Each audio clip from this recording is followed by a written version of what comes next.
When the tongue in your mouth and the tongue in your shoe are going in two different directions, you ain't going nowhere. When you align, pull it, yeah. When you align the tongue in your mouth to go in the same direction as the tongue in your shoe, now we can move. Don't pursue the things. Pursue the acts of service, and everything you need will come. I promise you. Awareness plus action equals transformation. Please don't skip that plus action part, because action is the antidote for despair. See, some people, you haven't pushed non-negotiable yet. You're still optional. I really would love to be successful. And so I want to be successful. I want to be successful. I want to make money. I want to make money. Be healthy. I want to be healthy, Yeah, but it's not non-negotiable yet. Yeah. Let me just tell you, you can't take the elevator to the top. Right. It ain't nothing but stairs. If you've been feeling stuck with no sense of purpose in your life, this video with Lisa Nichols will break down the secrets to how to achieve your dreams and change your life. I love your message. I love your insights. I love your wisdom. And I also love your story. And I want to dive into it before we begin the process of how to be abundant. Because you didn't start out abundant, right? No, not at all. I'm curious now, growing up, who was the most influential person in your life? And what was the biggest lesson you remember them teaching you? My grandmother, my father's mother, my grandmother Bernice. And she taught me that she said she prophesied over my life, meaning she spoke life into me when I didn't see it for myself. And she said several things, but one of the key things was she said, baby, as you grow up, you're going to impact lives and they're going to write about you. I have no idea how she knew. And many people are going to talk about you. She said, do yourself a favor, take everything they've written about you and put it in a file cabinet. Don't read it. She said, and when you get old in my age, sit in your favorite rocking chair, grab a cup of tea, and be entertained by who they thought you were, while all the time you knew whose you were.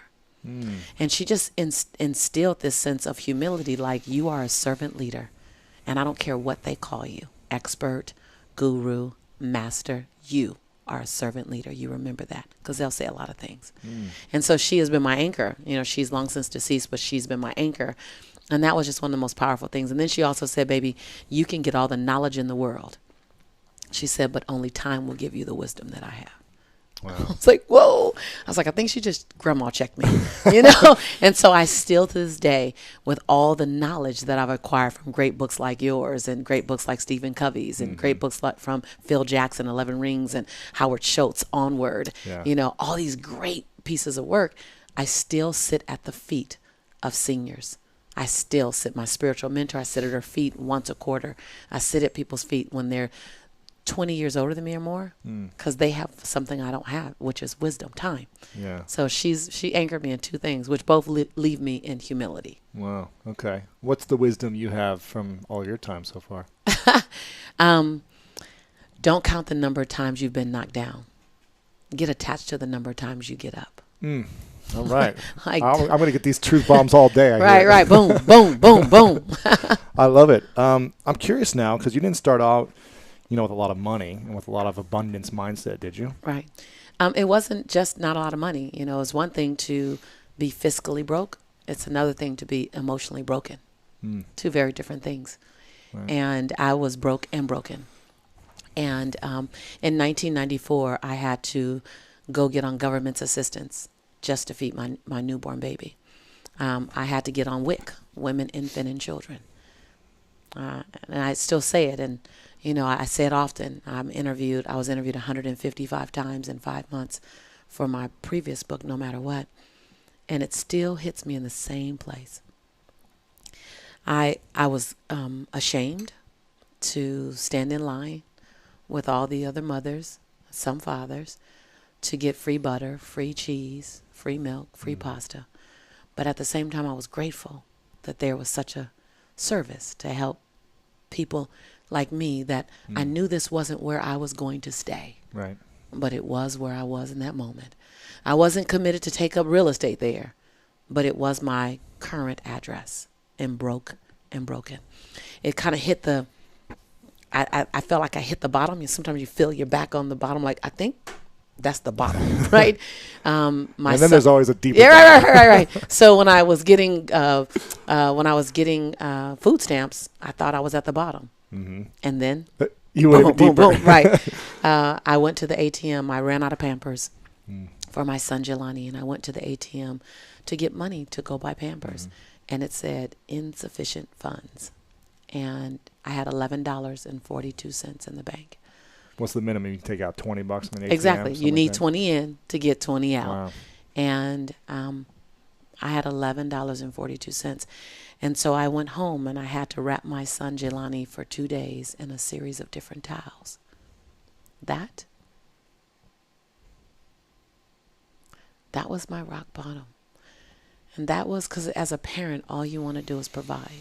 That's it. It's simple. I just want to provide safety and food for my baby. Somebody else was providing my food and I didn't even have Pampers. And I remember on the second day of wrapping my son in a towel, Lewis, I put my hand over his stomach and I said, "Don't worry, Jelani," with tears streaming down my face. I said, "Don't worry, son. Mommy will never, ever be this broke again." And so you talk about having financial resources. I realized that I needed to first believe that I could do something different, that wherever my mindset was, my bank account was going to follow. So I needed to change my mental zip code. What was your mental zip code then? Scarcity, lack. I was born and raised in South Central LA. I grew up between the Harlem Crip 30s and the Rolling 60s. I had 3 fights a week to get home from school. My highest grade in school was a C+. In 12 years of school, my highest grade was a C+. And so if you ever tell this story to anybody, don't forget my plus. Y'all don't forget my plus. It's very important. To a C student, the A student. I was a C and D right, student right. so So I get it. to an A student, it doesn't matter. Like plus, whatever. But to a C student, the plus matters, man. I get it. So I struggled. Everything in my life was about a hustle. Everything. Nothing was easy. Except the love for my family. That was easy and effortless and graceful and bountiful. But everything else outside of that, it was a hustle, get or get God. It was the environment I grew up in.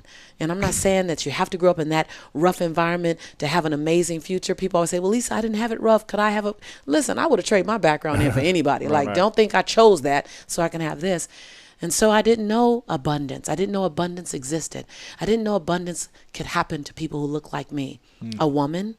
Geographically, from my neighborhood, I didn't know abundance can be that. I didn't see it around me. I didn't know abundance can be for someone that was in my culture. Everything was about survival and hustle. So many things. And spiritually, I didn't know that someone who loved God, who had a spiritual foundation, can also have prosperity without being perceived as greedy. I mean, everything in my environment said not me. Everything said not me. If I listened to the sound effects. Right. And sometimes you just got to turn the volume down and listen to your heart. Right. So what was the conversation you would tell yourself during this time when you're in this scarce zip code? Someone like me can't have it. Them over there, that guy right there, he comes from the right family. Right. That girl right there, her skin color's the right complexion. That I'm full-figured, a mocha skin, full lips, round hip, kinky hair girl. Nah, not me. No. I get other things. I get a bountiful family. I get great children if I want. I get closeness to God, but I don't get abundance. And I realized that so much of that conversation was embedded in me before I was 5. I mean, it just comes with the territory. Right. I would watch my grandmother make a dime go in 20 different directions, and I never wondered about having 21 dimes. I just wanted to grow up and make my dime go in 20 different directions to be like grandma. And so much is culturally inherited, gender inherited. As a woman, you're not raised to make millions. You're raised to either get a good job or get a man with a good job, right. You know, and especially in the 80s and 90s. Absolutely. And that's how we were raised. Yeah. Spiritually, you're taught, you know, in my background, my religious background, now I'm spiritual. I'm not attached to a religion at all. But growing up in the Mount Tabor Missionary Baptist Church, it was, you know, money is the root of all evil. Well, who would want a lot of that? And that good who people. Wants evil? Exactly. Who wants evil? And if that's what you say, then I learned that I don't need it. And Sister Brown, I watched Sister Brown, and Sister Brown was the most godly woman in the church, and she was always selling fish dinners and barbecue dinners to make sure she had enough money. And so unconsciously, I wanted to be like Sister Brown because that woman can pray the heavens down. And so then again, I'm looking at that. And then in my neighborhood, it was the moment you get a little extra, you give it away. You give it away. Still to this day, I kid you not, One of my last opportunities, I don't call them challenges, opportunities, is I'm in the top 1% earners in America. And I say that humbly, I'm grateful. And my job now is to learn how to keep it and grow it, because I love to give it away. And I know it's a learned behavior. It's a learned, and I give it away to good things. I just put $82,000 and revamped my grandmother's whole house, because I knew she wasn't gonna move. She gonna live. That's where she gonna rest in peace. She's gonna stay right there. She's been at that house since 1968. Yeah. She's not going anywhere. So I just redid the entire house, gutted out the entire house, and spent close to $100,000 doing it. And I'll do that over and over and over and over again, because I also was taught, give it away. So now I'm going to people who are more powerful in money, in terms of, I know how to make a lot, I know how to keep a lot.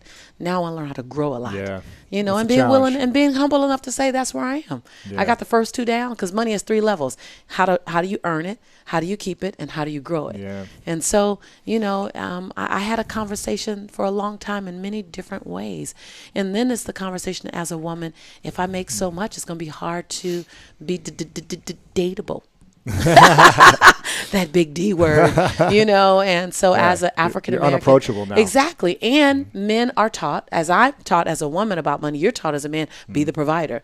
Well, you know, it's kind of hard to provide for a G like me. You know, when I come in, I go, how about we just put it together? Because I'm kind of cool on the provision thing. You know, and so I realize that men have to also feel comfortable with the fact that that's an 80s conversation. And in 2015, she might make 2016 millions. now. Right, 2016, right. You're in the book tour, you're still last year. I started the book tour, and I have, like, you have to at every moment tell me the date that we're living inside of right now. I feel you. Right, you know, I'm just recovering. Right. I'm finally just like, tell me there's something on the other side. Recovery is true. Right? There's a clear voice. There's sanity. I'm not seeing doubles. Yes, right. There's a healthy body again. Right. Amen. There's your freedom of time. So I'm curious, what was this moment then that you realized, okay, I need to shift the way I'm thinking, the conversations I'm having, how I'm showing up, who I'm being in every moment, from living in this scarce environment that I've lived in for 20-something years to all of a sudden shifting into an abundance mindset and way of being. What was the moment you experienced, the thought, the idea, the catalyst that broke that? I like how you say a moment. Like I got the ceiling opened up and the lights came in and the angels came. No. Maybe it was over time. Right. There was a moment when suffering became too painful. There you go. So mine didn't necessarily come in a glory moment. It came with $11.42 and watching my baby wrapped in a towel. A towel, I felt like I was being unfair to him. See, because 30 days before the towel, I'm really tell my stuff. 30 days before the towel, his father called me, and when I answered the phone, I never forget. I said, hello. He said, Lisa, I'm in LA County Jail. Well, I don't do jail, and I don't do people in jail, and I don't do people who have a possibility of going. So how did you get there? Because I met you in corporate America, and you were a professional. How you got there is his business. I don't know. But now I'm a single mom of a son whose father's now in prison. Boom, boom, boom, rock bottom again. So 30 days later, when I had my son wrapped in a towel, I was done. I was just done. You're sick and tired of being sick and tired. I was done. So, you know, the concept of bankrupt is there's nothing left. Yeah. That's the concept of bankrupt. So I like to explain it. I was bankrupt in my mess. I was bankrupt in my chaos. And I was bankrupt in every sexy, because my excuses are sexy, by the way. I've been a linguistic specialist for years. I could talk my teachers into doing things right. I mean, that's just been my gift. My father used to say, Lisa, please promise me you will use your powers for good. And so I was bankrupt in all of my excuses. So if you ask when, it was probably about 3 hours after I told my son we'll never be here again on day 2 of being wrapped in a towel in 1994. And then I said, how? The next question was how? If I'm done with this, I'm not even sure what that looks like. I just know over there are a bunch of abundant thinkers living an abundant life, having abundant memories, with a surplus of everything you need. Because abundance is to be an overflow of the things that you have. Abundance is just about overflow. It's about overflow. That means that if there were a saucer under this cup, abundance would be everything, this tea flows over into the saucer, and I can feed you from my saucer because I have filled my cup up enough. I use my cup for me, and I feed you from my saucer. And abundance is saying I have a saucer in my relationships filled with great experiences. There's a saucer in my health and wellness. I have so much bountiful health and vitality that I can show up for you. There's a saucer with my spirituality that I can pray for you. I can forgive the perceivingly unforgivable and love the perceivingly unlovable. And then there's a saucer for my finances. And that in every area, because abundance is a 360 experience. See, wealth is singularly focused. Wealth is about your money and your possessions. That's wealth. Okay. But abundance is 360. I have a lot of very, very wealthy friends who are miserable, unhappy, who are bad not abundant. Yeah. Who are not abundant. They're wealthy. Scarcity. Yeah. They're wealthy. They're not abundant. And they understand that. And they come to me and go, Lisa, help me with my relationships with my family or whatever. Right. And so I had to learn something different. Louis, I didn't know what I didn't know. And so that became the moment when I said, what do I need to know to have something different? What do they know that I don't know? And how can I get it? And I became a hunter. So what was the first discovery? That there's a mindset that comes with abundance, that they think differently. They don't just do something different. There's not a hookup. First of all, what camera do I look into? Is it that one? Anyone. There is no such thing as a hookup. I am still waiting on mine. And if you know where it is, my phone number is. So there was no hookup. Yeah. There's no hookup. Like, it's not true. Like, you got a 297 million chance in one to win the lotto.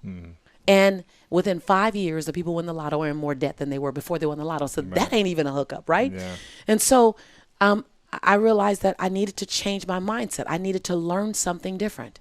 And I needed to know it at a cellular level. All that stuff I just told you about, my color, my gender, I had to unlearn. People we're information junkies because we got all kind of access to information online. Yeah. And we're learning all this stuff, but we're not implementing anything. I'm sorry, I might step on a few toes. That's what I do. And so I realized that I had to, at a cellular level, first, before I went to get any more information, I had to be willing to divorce and evict some belief systems that I already had. That they had taken me as far as they can take me, and now they're holding me back. It's almost like you wear a size 11, you have 11 foot, and you try to fit it back in a size 7 shoe. You passed that a long time ago, and that's going to be a very uncomfortable day. I was in discomfort. Right. I was very uncomfortable with my thinking. And so I started diving into books. The first book I dove into was Stephen Covey's 7 Habits of Highly Effective People, and it disrupted me. It disrupted everything. I didn't know. It was like a double door opened up, and then a wall opened up. And I'm like, what are they know that? Like, why nobody told me that? Like, I felt like I was out of a club. And really you are. I'm just going to tell you, abundant thinkers think a certain way. And they don't go around trying to convert you. Like, people like you and I go, let's open it up to everyone. Yeah. But here's what I know about the human spirit, is that the human spirit has a power of choice. And most people don't want to choose this kind of thinking because it costs you something. What's the cost? The cost is you got to get up earlier. You get up earlier than the average guy. Your day, what you do in a day is what some people do in a week. What you do in the morning is what some people do in a 12-hour day. You got to be willing. What you're willing to do on your book tour to get on the New York Times, some people say, I got to do all that? I don't want to do all that. It's a lot of work. Okay, great. Then have your life. Like, you sign up for your life experience. There's no way. Like, when I realized that I was a culmination of all my decisions, that's like straight with no chaser. That's like getting it with no cookies and milk. I was you're a culmination of all your decisions. And then when you up-level your decisions, and that's even hard at times when you go, God, why am I always single? You're a culmination of your decisions. You're a culmination of your actions. Why can't I keep any money? You're a culmination of your decisions, your life. So I wanted to make better decisions because my son being wrapped in a towel, me having $11.42, me being overweight, my son's father being in prison. I couldn't shake it. I was a culmination. My life experience was a culmination of all my decisions. And it was undoubtedly a hot mess. And so I went, well, let me go learn from somebody whose life don't seem like it's a hot mess. And then let me adopt some of their behaviors. And I began to hunt. I went to conferences. I was scared the bejeebies out of me, these conferences. I'd never been to conferences before. I went to entrepreneurial conferences. I was one of 4 women at an 800-person conference. Wow. And I was the only woman of color.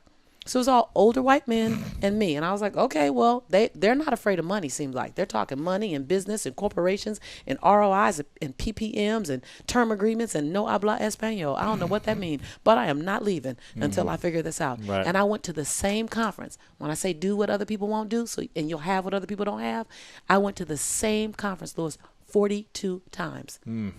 I told you I was a C student, so it took me a minute to get it. And I kept getting sponsored back to I didn't even have the money to go to the conference. I started volunteering at the conference. I would be on stage teaching because they loved the way I spoke. Then I'd get off and I'd help clean up because I had to pay my dues to be there. I was okay. I ate my slice of humble pie every day because I was bankrupt. See, some people, you haven't pushed non-negotiable yet. You're still optional. I really would love to be successful. And so I want to be successful. I want to be successful. I want to make money. I want to make money. Be healthy. I want to be healthy, but it's not non-negotiable yet because the moment the rubber meets the road and you feel a little skin and it gets a little tender and a little blood may show up and you don't want to give blood, you don't want to give sweat, you don't want to give tears. Let me just tell you, you can't take the elevator to the top. Right. It ain't nothing but stairs.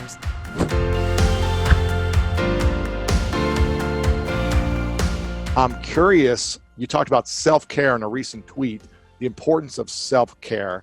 And I'm curious, what is just the definition of that for you, self-care? Because a lot of people think like, okay, is it getting your nails done if you're a girl? Is it getting a massage? Is it the way you think about yourself? Is it, what is self-care for you? Yeah. So first of all, I think self-care is a reflection of the worth that I believe I have. So a lot of people, and I did this for a long time, I wasn't in self-care, but I realized my lack of self-care was connected to my lack of self-worth. So I believe to the flip side of that, self-care is acknowledging your self-worth, acknowledging your value to yourself, acknowledging first to self, and then your value that you have to the people around you. Then self-care is your responsibility to your future. It's so much bigger than nails done. It's so much bigger than massage, though those are nice. Self-care is saying, I want to be responsible for my future, meaning I want to give my body, give my mind, give myself what I need so that I'm playing the long game. That recognizing self-care is recognizing this is not a sprint. This life is a marathon. You know, I always say that your job is to identify and have the courage and the tenacity and the resiliency to own your purpose. Your body's job is to get you there. Snap.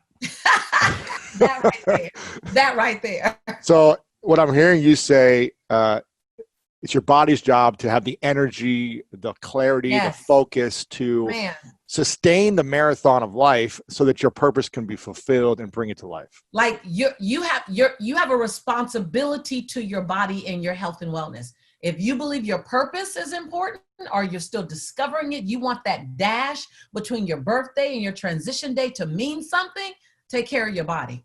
Take care of your body, take care of your mind so that you can, every morning I get up and I have the same gratitude prayer. Every morning, God, thank you for giving me a mind that's sane and sound and logical.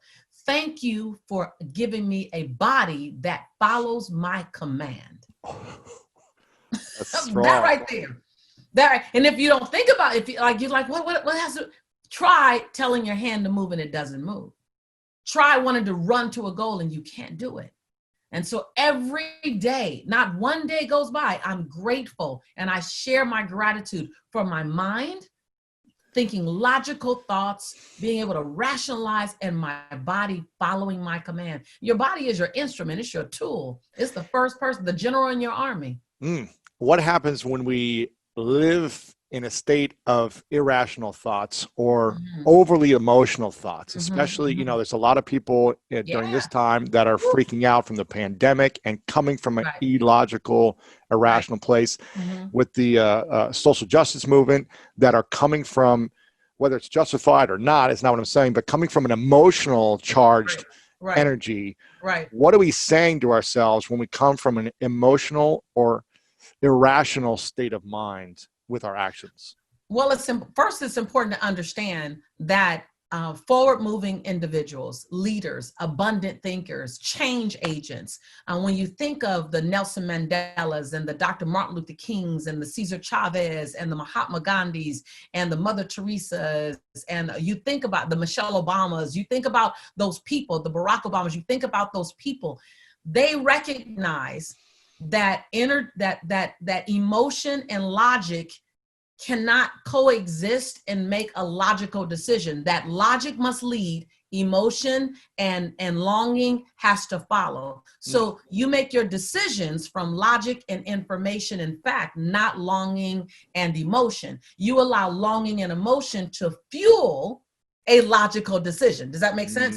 So don't be without emotion, don't be without feeling, but every time you did something and it was just feeling that led, just emotion that led, you probably said, "Oh, I should have did something different. I shouldn't have did that. I'm so sorry. I was too angry. I'm so," like, you're always apologizing if it's just out of emotion. And by no means am I saying don't be full of passion, but also make sure you're full of logic.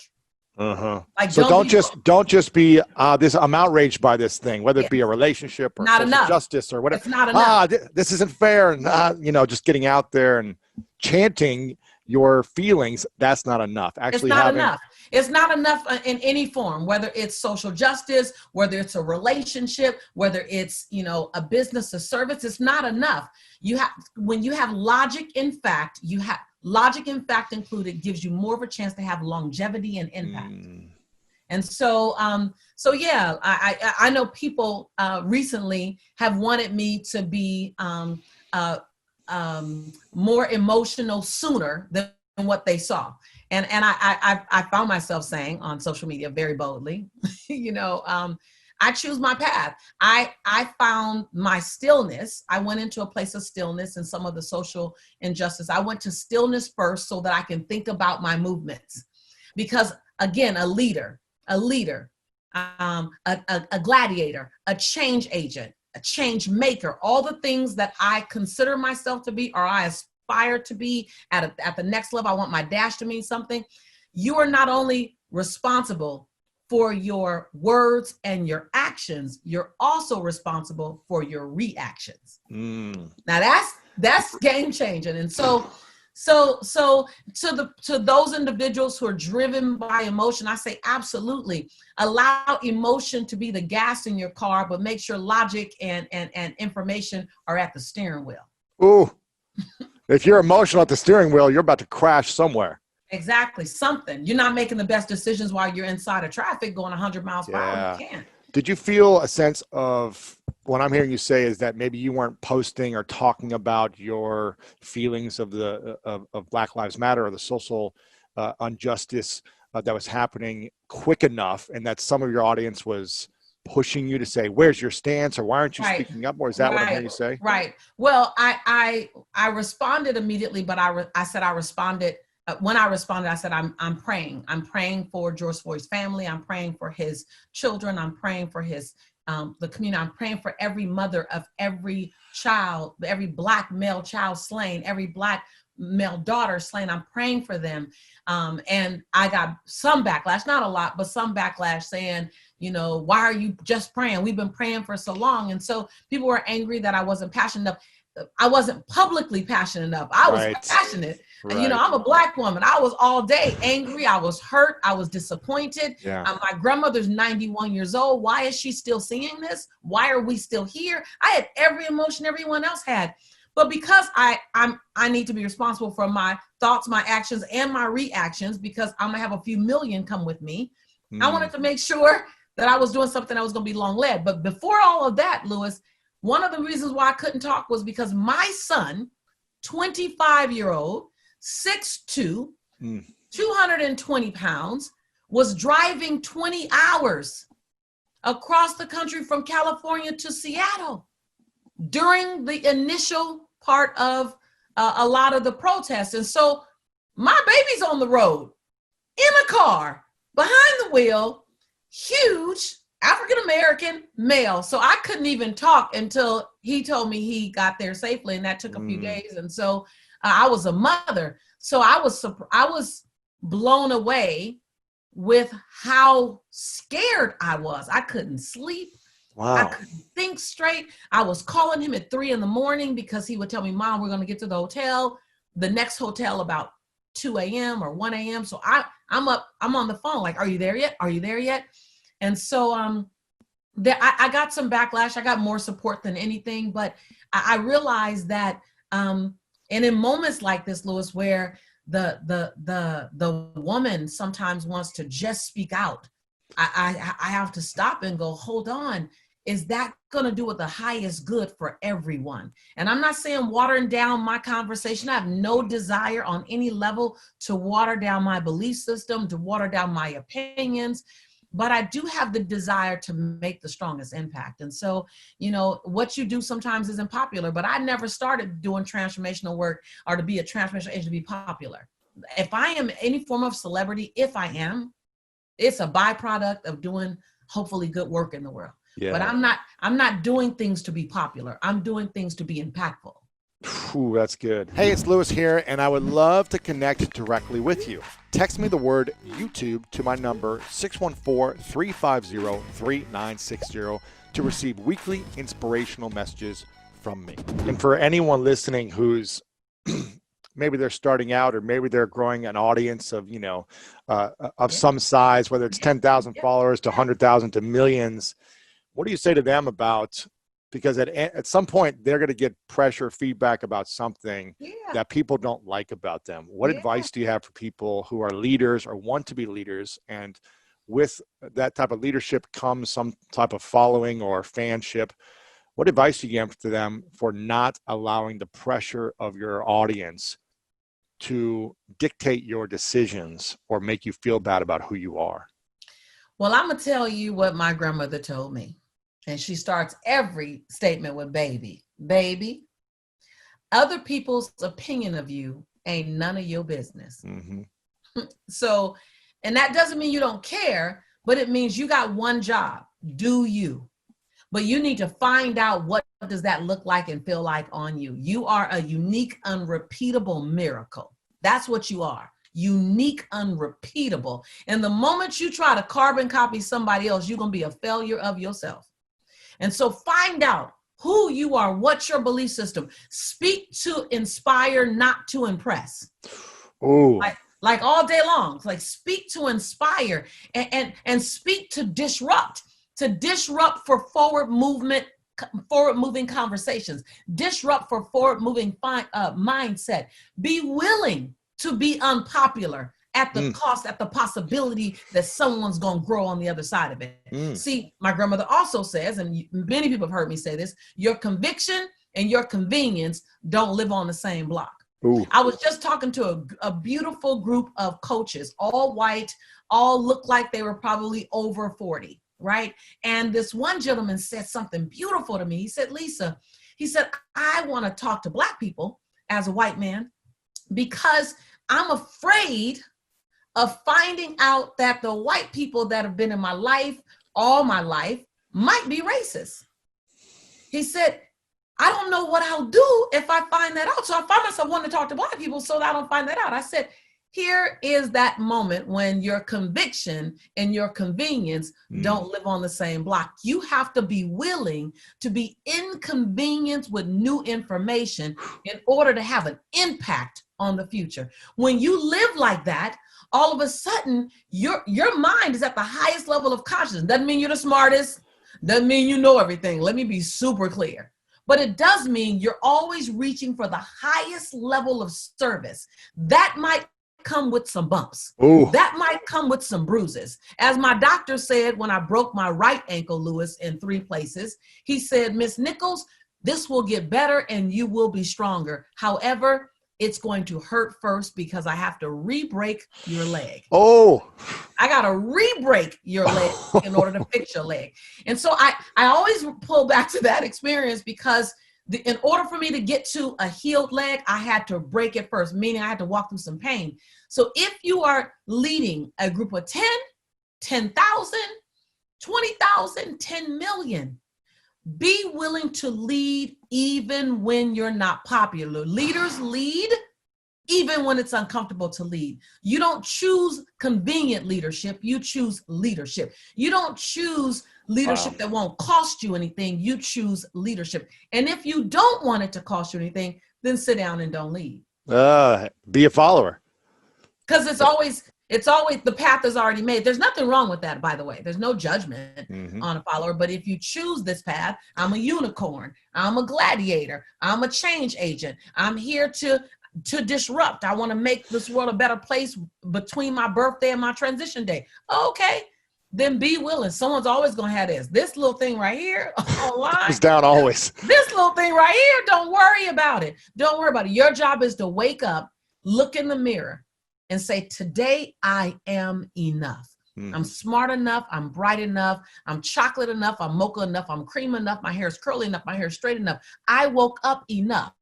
Before you check any response on social media, you first like you, and then everybody else's like is optional.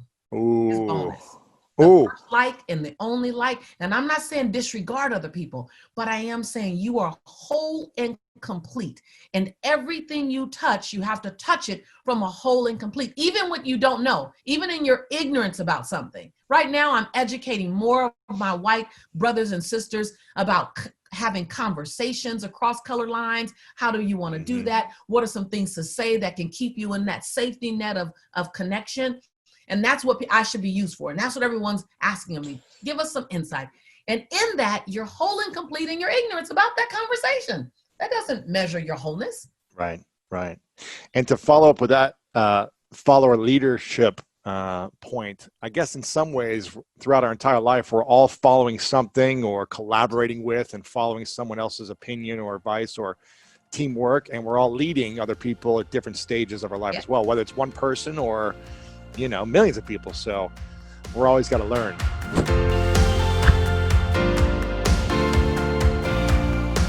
I want to talk a little bit more about relationships, because I feel like for my success, my growth has all been about relationships and building quality relationships.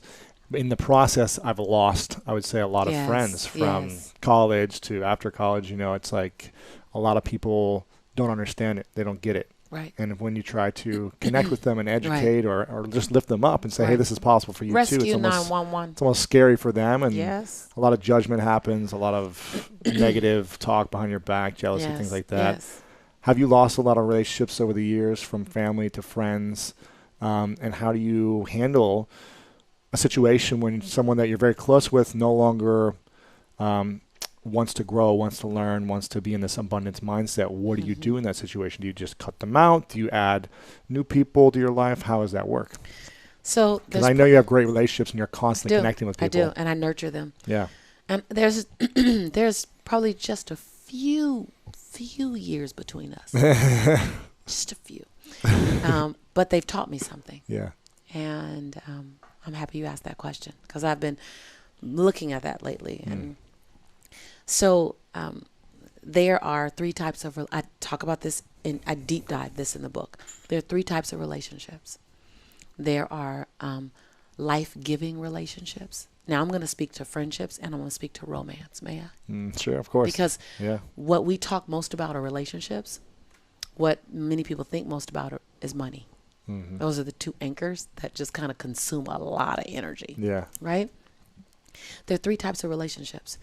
There are, and I'm happy to answer the friendships that I've lost and what I've done, but I want to kind of give this context, because I think this is going to be a liberator for someone. Someone came to this podcast just for this. Like, this is your nugget. Everything else is bonus. This is it. There are three types of relationships. There's a life-giving relationship, and that's the friend or the romance that lasted 1 day to 2 years. And they were in your life just to remind you still got it.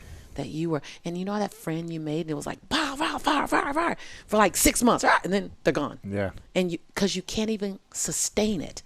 It's too combustive, it's too demanding, it's too chaotic, it's it's the turbulent, the joy is high and the turbulence is high. Yeah, exactly. And so it can't exist past 2 years. But that's called a life-giving relationship. And some only last for one day. There's a stranger that passed in your night, and it was delicious. Uh-huh. It was one good I've night. been there. Right. Or two. and with no judgment on that. Yeah. That's just life. Yeah. They're life-giving. They're there to remind you, stay in the game. That fire you had in your belly when we played or skated or made love or sang, keep that fire in your belly. That's a life-giving. Relationship number one. Relationship number two is a lifetime. No matter what you do, someone's going to bury the other person. Friends, romance, it's just meant to be lifetime. They can get on your last nerves. Y'all ain't going nowhere. Right. And then this third type is the type that there's the most disruption in, the most chaos in, the most sadness in, the most discord in, and it's the relationship we're in the most of.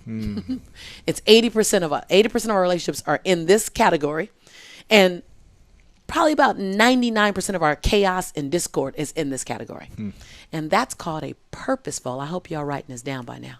That's called a purposeful relationship. And a purposeful relationship is a relationship that was brought together to serve a purpose. Whether the purpose was to birth a business, to grow each other up, to have children, to learn how to love madly, there's a purpose. And that relationship lasts anywhere from 3 years to 15 years to 25 years. It can be a long time. However, where the discord comes in, where the sadness comes in, where the disgruntledness comes in is that once, you know what I'm going to say, once it's a purposeful relationship, full of purpose, purposeful. Once the purpose is fulfilled, the relationship will forever take a shift. It won't necessarily be over, but it is in the beginning of its decline. Now, can you stay together for a lifetime after the purpose is fulfilled? Yes, you can, but it will have a flat line. It will just have a flat line. And then most people, a lot of people, the relationship ends because something just isn't right. Because someone's saying, why can't we just go back to the way it used to be? Right. Well, we learned it. used to be serving and fulfilling the purpose. Yeah. It's already for. Isn't that beautiful, juicy, great content? It didn't even come from me. I learned it years ago, and I adopted it to save my own life. Sure. And so, in that context, I do have friends that have been with me for years, and I have friends that have moved on, and they were purposeful, and that was the only thing I could give it to find peace, because there was this gap. Right. There's this hole. I wish I would have got him. But let me share something with you, Lois. I realized that my job in my friend's life and in my family member's life is not to rescue them. Now, this is where the distance in our years comes a little bit. I realized that I can have all this information in your beautiful book. I can have all this information in what I wrote in mine. And when I show up to them, with them, they just want their girlfriend. They just want their homegirl. Right. They just want their niece. They just want their cousin. They just want their daughter. They don't want me to rescue them. Right. That I had to retire from the converting business because I suck at converting people.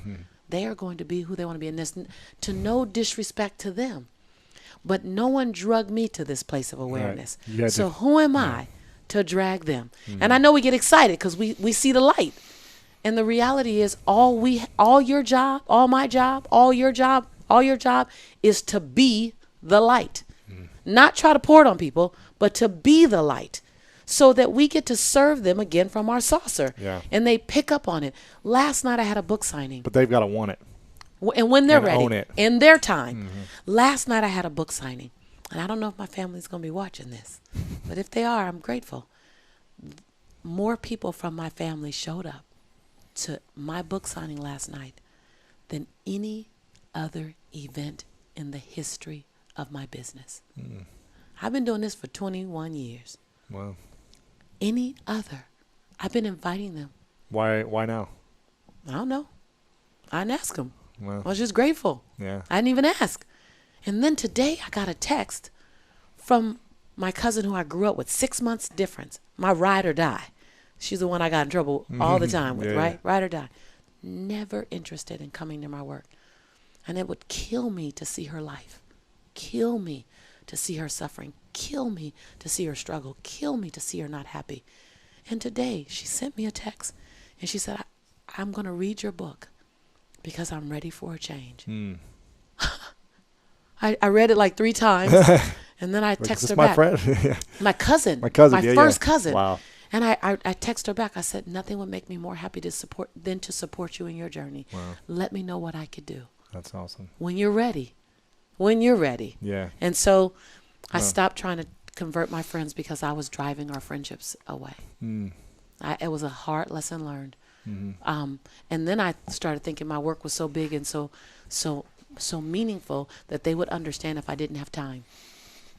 And I realized people don't care about what you're doing for the planet. Right. You need to nurture this friendship. Of course. So I let some die on the vine. So there are relationships that you've let die on the vine because you didn't invest enough in it. You thought the plant would live without water. I thought the plant would live without water because I was watering everyone out here, but I forgot to turn the water back around to my friendships. And so if they died away, I am 100% as responsible as my friend. Yeah, of course. What do you think is the most purposeful relationship you've been in? The one that's... Are you going to turn around and ask me the most life-giving one too? I got to check this question out. Sure, both of them. Right. Both of them. Purposeful relationship that I've been in. I'm going to tell you 3. So one is with a girlfriend of mine who taught me to trust other people. Her name is Denise. Did you not trust people before? I don't know if I distrusted. I didn't try to trust. I was queen of, I could do it. Yeah. I could do it. Don't worry about me. I'm good. Don't worry about me. Which we don't think that's lack of trust. We just think I'm a superhero. Do you see this on my chest? I got this. I realized I think it was a part of no trust, but it was unconscious. I would never say I don't trust people. I just said, I got it. Don't worry about me. Yeah. You're good. Don't worry about me. I'm good. Sure. So she taught me how to trust. And my ex-fiance, who abused me, taught me how to fight for my life without fighting with words. I fought without fighting. I grew up like this. I grew up like this. And I had to learn how to fight with strategically. He made me realize how much I wanted to live and how much I had to live for and how willing I was to go out of my norm to make sure I was around. So, and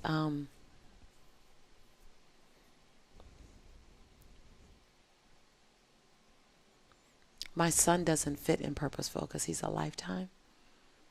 But my son has taught me. I had a consultant come in my company and fraud my company. It's the worst. Cost me several $100,000, but that money's just dirty paper. That was that was the easy part. The feeling of betrayal. The emotional part, yeah. The ego in the way, the resentment. When I told my son, and I'm crying, I couldn't fake it. My son knows me so well. He's 21 now. He can look at me and go, Mom, something's wrong. And I was trying to fight it off, and he's like, something's wrong. And I just started bawling and crying. And my son took my hand and said, Mom, let's just pray. And we're not religious, we're spiritual, but he was raised praying. And my son started praying for us. And then he did something that rocked my world. He started praying for the guy. I thought about doing a lot of things to this man. Praying was not one of them. Praying was not one. I'm just telling you. My son prayed for him, and my son prayed for his children. Interesting. My son cracked my compassion wide open. I started bawling even more, but I started crying for a different reason. I started crying because I had no compassion. I had no forgiveness in my heart at that moment. It's hard to when you feel like someone deliberately, intentionally right. But we do hard you. things every dang day. We're athletes on top of life athletes. We're athletes. Athletes sign up, get dressed, and go out to hurt. Yeah, exactly. I mean, there's many days I played football. Right? I was allowed to physically hurt people. There are many days I made a personal phone call to Earl on the side. Earl on the side of the track. I knew when I did 800 breakdown, I was going to make a direct line call to Earl. Yeah, exactly. And I signed up for it. So we know hard. I didn't, as hard as that was, I wasn't entertaining it. So my son is the other person. He's a lifetime relationship, but he taught me, like in that moment, and that was recently, that was in the last 12 months. He taught me, I don't care how much you're hurting, still open up your heart to compassion. Don't ever stop forgetting where they might be that would cause them to live in that kind of dark place, Mom. It's not your job to leave them there, Mom. Shine your light on them, even if they don't know it's your light. Even if they violated you, you still live in the light. Living in the light is not optional. When you choose the light, stay in the light. You never, ever take the train down to darkness because someone betrayed you. You don't ever leave the light. That's what he said, basically. That's powerful. That was powerful at 21. You know, Mom, let's pray. And I'm like, Wow. he's praying for him. And so, Amazing. and then I'm not telling you life-giving, life-giving relationship. You know, it was romance for me. It was romance. It was at a time where, is this PG or is this R? What is this? PG-13. Okay, Some kids PG-13. listen. Okay. Moms share this with their All kids. right. Yeah, man. I'm good. I can do PG-13. I wasn't going too far, but well, thank you. We can bleep stuff. if we need to. Right. No. I think not. Maybe. There was someone in my life, and still is. He's a great friend, and it was at a time that I didn't see myself through the lenses he did. Like, he saw me far more beautiful than I saw myself. And it speaks to a bigger picture that sometimes you have to borrow someone else's lenses and look at yourself through their lenses. He was significantly younger than me. And that was a big thing for me because I felt like, and he was phenomenally beautiful. It's African American and French. Just a delicious blend. That's all I'm going to say. Everyone over 21 knows that look and what it means. And I would look at him and literally lose my breath. Wow. I would lose my breath when I would look at him. And I would watch him look at me and lose his breath. And I kept wondering what he saw. It was the craziest thing. I kept wanting to go behind him and look at me. Like, you know, I don't know if you understand, but I just wanted to see what he saw. Sure. And I was 78 pounds heavier than I am now. Oh, I haven't been in this body long, so I'm still getting used to being under 210 pounds. Wow. So for him to see me so beautiful then, where'd my napkin go? Where'd you sit it? There we go. You got me there. God. You got yourself there. Yeah, well, you opened the door. No, I'm and curious. I'm grateful. I want you to stay in this moment because, I'm curious how. It sounds like to me for a long time. This is our first time connecting, but it sounds like to me for a long time. Not the last. Yes, I hope not. It sounds like to me for a long time you were living in abundance in a lot of areas of your life, but except the health category. Absolutely, and 100%, 1,000%. And how were you able to navigate that process, the conversation with, I don't see myself the way this man sees me and other people see me, and my body isn't showing who I'm being. Right. It was incongruent. I'll say it. It's a grown folk conversation. It was incongruent with who I knew myself to be. It was what I call my kryptonite. We all have it. It was my kryptonite. We all have it. Right. A lot of people's kryptonite you can't see. You could see my kryptonite. And I wore it well. Sometimes I had some bad outfits. I mean, even in the book cover, you don't even look like yourself right now. Right. I was still in the work. They needed a cover shot, and I'm like, okay, I'm in this work of transformation. You can take it now, but that's not who you're gonna see when the book comes out. And I was committed to keep going. You've never been this weight, but I mean, before in the last 20 years, when I ran track, literally at my book signing last night, I had 5 people from my high school. And they said, you are, but they've been back in high school. Right. Hello now. What? Right. What? So it's all over Facebook now with my high school track members. They're going, Lisa, this was you running track. I was I know. I'm actually a little smaller than I was when I was. You have to change all the videos on your site, by the way. I know. Because I looked at the videos from before, and then there's a video of like you with a party in the background. And I was like, wait, who is that? Right. Who is that lady? Is that like a fangirl? Right. I was like, oh wait, that's her. Right. You can say fine girl. So you know how many videos I have out on YouTube? So many videos. So many to that replace. no one's going to recognize. No one's going to recognize me. And so, But how I were you able appreciate to? the question. Yeah. How was I able to navigate through it? And feel like, because I was congruent. I know what you're going to feel say. congruent, feel like I was you honestly weren't a in the liar right, or right, right, weren't right. like. Well, what I said was, I'm still in the journey with my health. I'm not going, man, I don't want to. Now, is that a mask or something that you just continue to say for 20 years? Like, No, it was I thought my weight was just weight, just. no, I'm not saying it's bad or wrong. No, or no, no, anything, no, but- no. I appreciate yeah. the question. No, I love the question. I didn't know what I didn't know. That's number one. Mm-hmm. So my truth was my truth based on what I knew up until that moment. Yeah. So for years, I would say I don't know how to lose the weight because I couldn't be consistent. But for years, I just made it about what I ate and what I did, and I never let it be emotional weight. Like when I realized, I don't say I lost weight as much as I say I released it, because I wore a jacket, a 78-pound jacket, and I didn't know why I was wearing the jacket. And 78 pounds? Yeah. Why would you? Oh, you mean? I thought you meant literally. No, that was the weight. I thought you meant I literally. did. I was like, literally, I did. well, right. But I didn't mean like on Literally. top of the weight. Right, no, it was the weight. Like this Yeah, is yeah. who I am, and But you lost 78 pounds in I the lost. last. I how long has released. it been? I You released 78 pounds, and it took me 11 and a half months to Wow, release it. that's great. And so, but what I didn't realize was that there was an emotional weight that preceded the physical weight, and I put the jacket on 21 years ago for a reason, and I never looked at the reason. What was the reason? You are all in my business. Like for real, for real, for real. Absolutely. So I told you my son's father went to prison. Mm-hmm. And when he went to prison, I put the jacket on.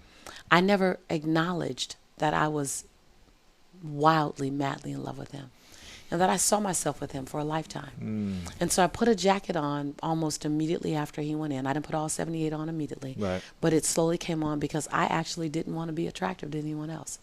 And I wanted him to come home. And after 10 years, it was a 10-year mark, I realized I'm not going to date him again because in my opinion, he was institutionalized or Right. whatever. And I was never a fan of prison, never a fan of people in prison, never a fan of... My brother was in prison for 4.5 years. Right, so right. I I've never been was there. a fan. I didn't go visit him for the first 8 years.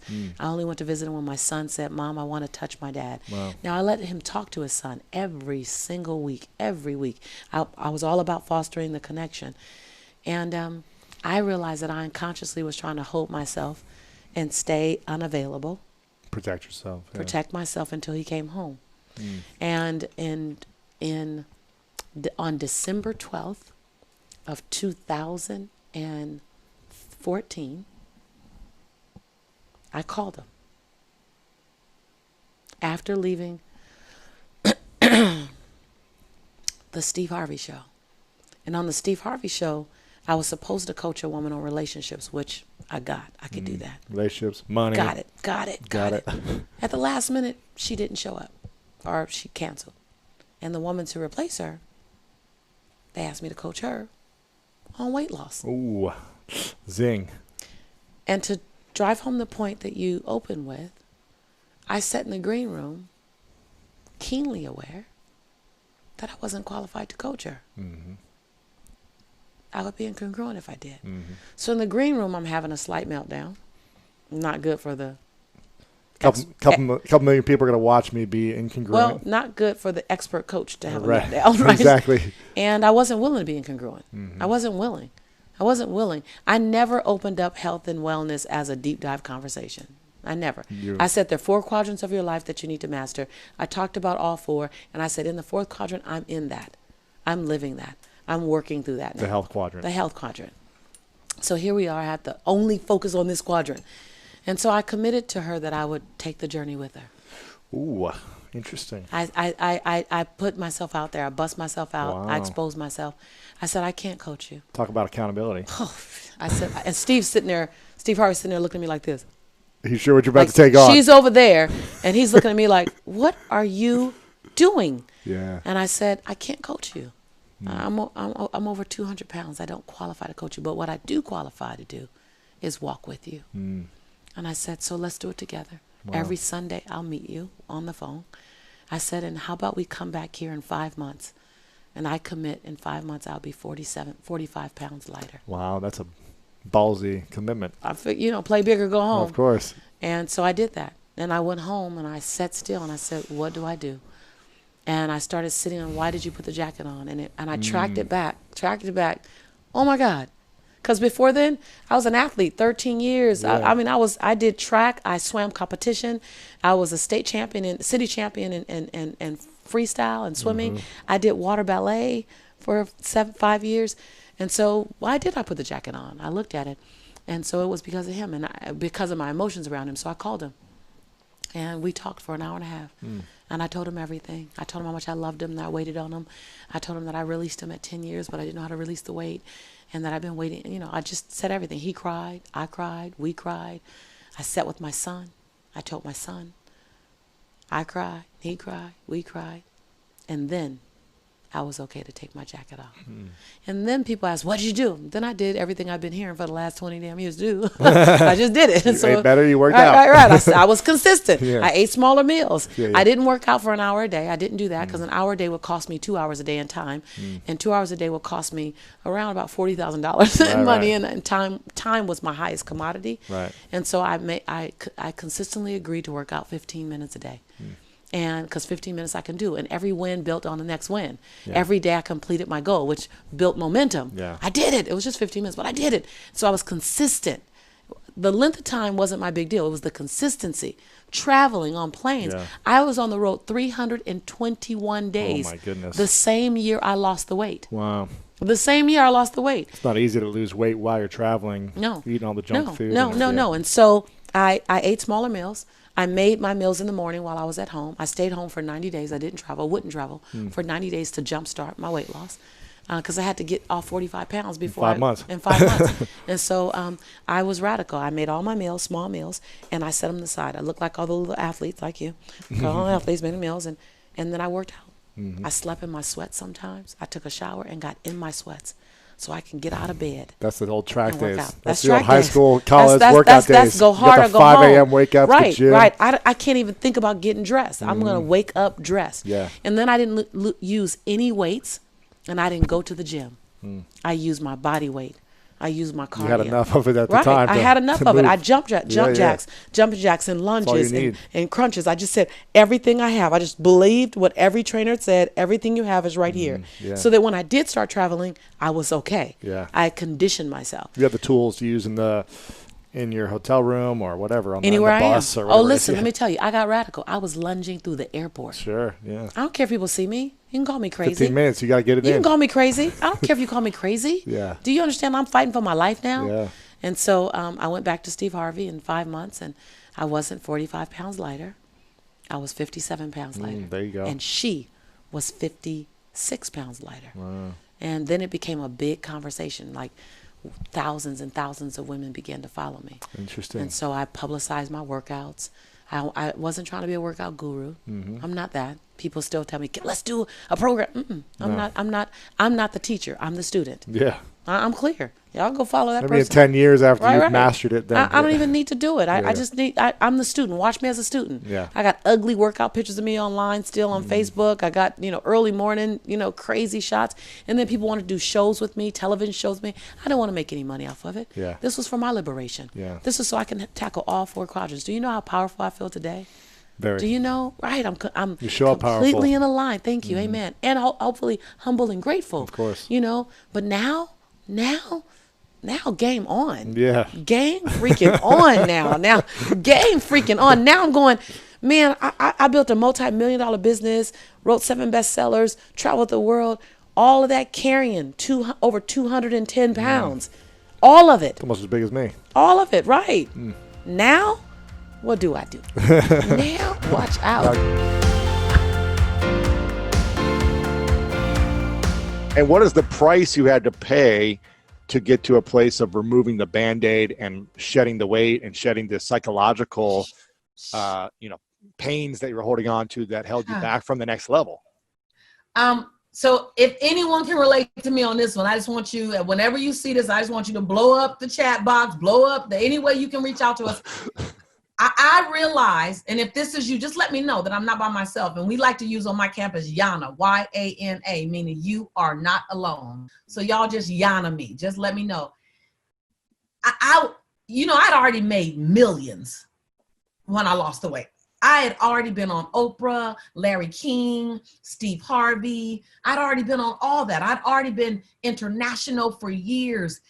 I'd already written, I had 6 bestsellers, right? So I can't tell you that it stopped me from being any form of successful in the external world. I don't know. I mean, like who's past Oprah, right? Like, I didn't know. What it cost me was who I knew myself to be in the dark of the night. That who I went to bed with when I went to bed by myself, with myself. It cost me the fear of saying, if I die in this big body, I would have played myself short. It had nothing to do with you, Lewis. It had nothing to do with the world. It had nothing to do with The Secret. I felt like I'd already done everything. I've been serving big. It had to do with, I dare me leave this planet and let myself down like this. It was all me. It was, before I die, for me, I want to see me the way I know myself to be. So this wasn't a look yourself in the mirror and ask myself, have I done enough with my skills and talents for the world? Because you were doing that. You were showing up every day, 10, 12, 16 hours, working hard, serving for 20 years. It was, am I going to be happy with myself if I die right now? Listen. Can't nobody grind harder than his sister. If you grind equal with me, let's do it. But like Will Smith said when he was being interviewed once, you know what I'm talking about. I'm about to die on the treadmill. I'm going to die on the treadmill. I'm going to die on the treadmill. So I had no wonder. There's no more time anybody can give. I was opening the doors and shutting the doors. I would turn the light on in the morning. I would turn it out at night. I promise you, it wasn't that. It was, I know that I can touch more of me for me, not for anybody else. I had no guilt if I left this planet and I had only done what I did. I'm cool. I played full out for you, but I didn't play full out for me. Oh, man. That's a strong, but you knew that for 20 years. You knew that. I didn't. I didn't know it for 20 years because for the first 7 or 8, I was getting the response I wanted. Women liked me. I didn't get that. Men like you for your skills and your intelligence. Women didn't feel intimidated by me. I went for years with women just kind of like, what's up? Who she thinks she all at? And I was trying to make them like me, trying to dim my light so that my light wouldn't be too bright for anybody, right? But I didn't know I was doing it. And then in the relationships, when women say there are no good men in the world, I say, I don't know where you've been. I have dated some of the most amazing men on the planet. I just wasn't ready to get married, or they weren't ready. I was in this crazy journey called, I'm going to touch the world. And they're like, woman, you're running too fast for me. I got to go. So, but I met amazing men, but I met them inside of that body. And so there was a false illusion of victory. Y'all, you got to hear what I'm saying, Lewis, because so many of us are living in that right now. These hollow victories. I mean, it's a hollow. It's called a Pyrrhic victory. Pyrrhic, named after General Pyrrhus. When General Pyrrhus won 2 wars, he turned to one of his generals and said, I can't afford to ever win again. And when his general said, why? He said, because in winning these 2 wars, I've lost my best generals and my best friends. They're all dead. And so from that was derived the phrase Pyrrhic victory. And a Pyrrhic victory is when the cost of the victory actually outweighs the victory itself. We see it in all the entertainers that we call successful, then they commit suicide, or all the people we call successful, and then they binge out and they go on an alcohol binge, whatever that thing is. You see it in their lives. It also can happen in ours. So for me, my Pyrrhic victory was about 90 pounds. It gave me what I wanted, but the cost. So the cost for me was every time I looked at myself on video. And it's only, man, when your body is not the way you know it can be, and then you get popular and you get some form of celebrity and everybody wants to take a picture with you, and then everybody wants to post a picture with you, of you, you get all these reminders. This is who you are. So I would dress it well. I would dress it in $300 shirts, and I would dress it and I would bling it out. And then I just got tired of dressing it, blinging it, compensated for it. I got tired. I said, I'm done. And it was so crazy because when I lost the weight, I stopped wearing big earrings. I stopped wearing big necklaces. I was like, I don't want to wear none of that stuff. And then it was like, whoa, all that was a part of the costume so that you can feel comfortable with what you saw. And so yeah, it was a journey. And again, this is weight for me. Is it finances for you? Is it relationships? Is it being nice? A lot of people say yes. They say yes when they want to say no so they can be liked. I'm going to ask you an unpopular question.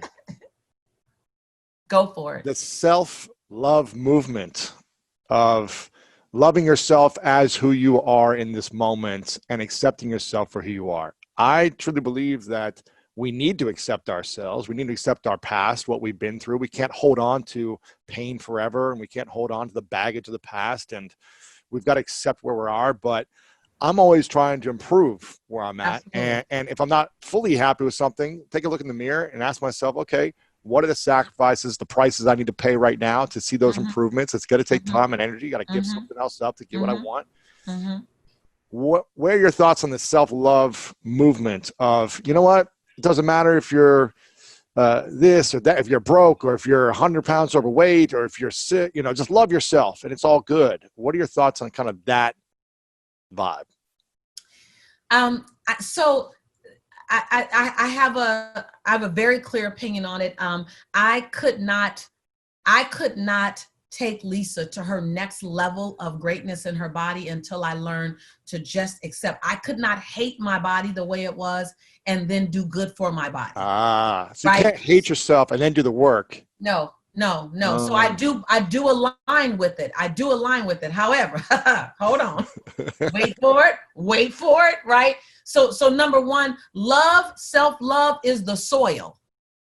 Self-love is the soil. So have your soil. But please, brother, sister, plant a daggone seed and plant it and water it and give it some sunshine so you can do something daily. So trust, self-love is the soil in which you plant future contribution seeds in. And then daily grind, hashtag the treadmill. Daily grind is the light and the water required to be of some use and some possibility for those of us witnessing your life. Ooh. So don't mistake self-love with, don't mistake complacency with self-love. So self-love says, I'm whole and complete and enough with where I start, but hold me accountable to where I'm going. Ooh. So don't stay where I'm at right now and just be okay with it forever. Be okay with where I'm at now. Accept it. This is what I've gone through. This is my challenges. This is my story. This is my problem. True. This is what I faced. Okay, now that I'm aware and I own the moment, what am I going to do moving forward? I'm enough in this moment. However, shame on me if I'm here in 5 years. Ooh. Shame on me, and shame on everyone around me who allowed me to do this sweet talking, this sugar sweet talking, whether it be self-love or whether it be I'm just standing still. When The Secret came out, everybody was like, I'm going to sit and wait and manifest my life. What, you going to sit and manifest your life on that couch? All you going to get is a big dent in that couch. And now you mad at The Secret and mad at me. No. Awareness plus action equals transformation. Please don't skip that plus action part, because action is the antidote for despair. John Bias says action is the antidote. Anything that's not working in your life, you have to be in some form of action. Not thoughting, not just thinking, not just talking, but action. So people can outthink. They're like, oh, I've really been working on this. What you been doing? I've been analyzing. No, you ain't. Then you ain't worked. Strategizing, thinking. Right, I'm strategizing and communicating. Hold on. Action is the antidote for despair, John Bias says. Lisa Nichols says action is the prescription for success. At the bottom line, self-love is the soil. Self-action is the path to progress and movement for you and those witnessing your life. And when you remember that your life doesn't just belong to you, see, Louis, this is huge. What does this mean? Your life doesn't belong to you. Man. And this is huge. People need to bookmark this. They need to put it on repeat. Man, let me just tell you, if my life just belonged to me and I knew it to be so, I wouldn't have done half the things I've done with all the discomfort it brought me, with all the inconvenience it brought me. Donuts all day, ice cream all night. All the Pyrrhic victories, all the time lost. I'm talking just about the time that I have had to surrender, the chill time, the bubble bath time, the time that I've surrendered so that my life could be of contribution. Man, your life just doesn't belong to you. Your life belongs to those people who are going to cross your path. And because they crossed your path, not anybody else's, but because they crossed your path, you inspired them to want to be a better person. You inspired them to want to express love in the way that they hadn't thought before. You inspired them to look another man, another woman in the eye. You inspired them to listen with open ears and an open heart because they crossed your path. Oh, your life doesn't just belong to you. You don't get to come in and leave without being responsible for those that you impact. And when you understand that, you're like, hold on, my life literally sends waves out into the universe. As a matter of fact, it sends waves to my cousins. It sends waves to my siblings. It sends waves to my lovers. It sends waves to the people around me, and it impacts the way they choose to show up in the world. When you recognize that, then the question becomes, so what are you sending out? What are you doing with all your power? You're powerful. You're powerful. And leaders don't get to forget their power. See, I tell people, you don't get to have selective amnesia about the impact you have on the world. You are powerful. You are a unicorn. You are a gladiator. You are a change agent. And the more you own that, and then you do the healing required. See, I had to do the healing required to own that. Ooh, that's like a dichotomy. So a leader has to heal, and a healer has to lead. What was the biggest thing you needed to heal, and what do you still need to heal now? So much. No, I'm serious. Yeah. I had to heal not feeling like I was good enough because of my mocha skin, my full lips, my round hips, and my curly hair. Feeling like, because I felt the calling on my life to help humanity, but I didn't think that I was qualified as a Black woman to help humanity. I didn't feel like I would be listened to by humanity. I thought Black America would listen to me, but no one else. So when I see myself in Croatia and in Kazakhstan and in Kiev and in Ireland and in Kenya and in Dubai, I'm literally, whenever I go, I still go, wow. I needed to heal my image that because I struggled in school, because I am to this day functionally dyslexic, because I didn't graduate college, that I wasn't qualified to be of any great impact. I can be of local impact to a bunch of little Black kids, but I wouldn't be of local impact to Black educators. I wouldn't be regional impact, and I sure heck wouldn't be national impact. Who am I to think I could be international impact? Heck no. Little old me, South Central LA, Harlem Crip 30s, my neighbors, kicked out of college because I didn't have the money. I didn't think that. So I struggled with the I am the right person for this assignment with all that I have and all that I think I should have had. Yeah, I'm the right person. I also struggled with feeling like people would love me forever, meaning that I was worthy of long-term. Like I would hear about people who have 25-year friendships and people and I hadn't experienced that early in my career. People of my past were a part of my past. I had, and this world of transformation was all these new people in it, because it wasn't the climate, it wasn't the conversation that my friends were having. So I needed to find the people that were having the conversations like me, like you. I needed to find the Jack Canfields. I need to find the Marcy Shimoffs. I need to find the Reverend Michael Beckwiths. I need to find them, but I didn't know any of them a long time.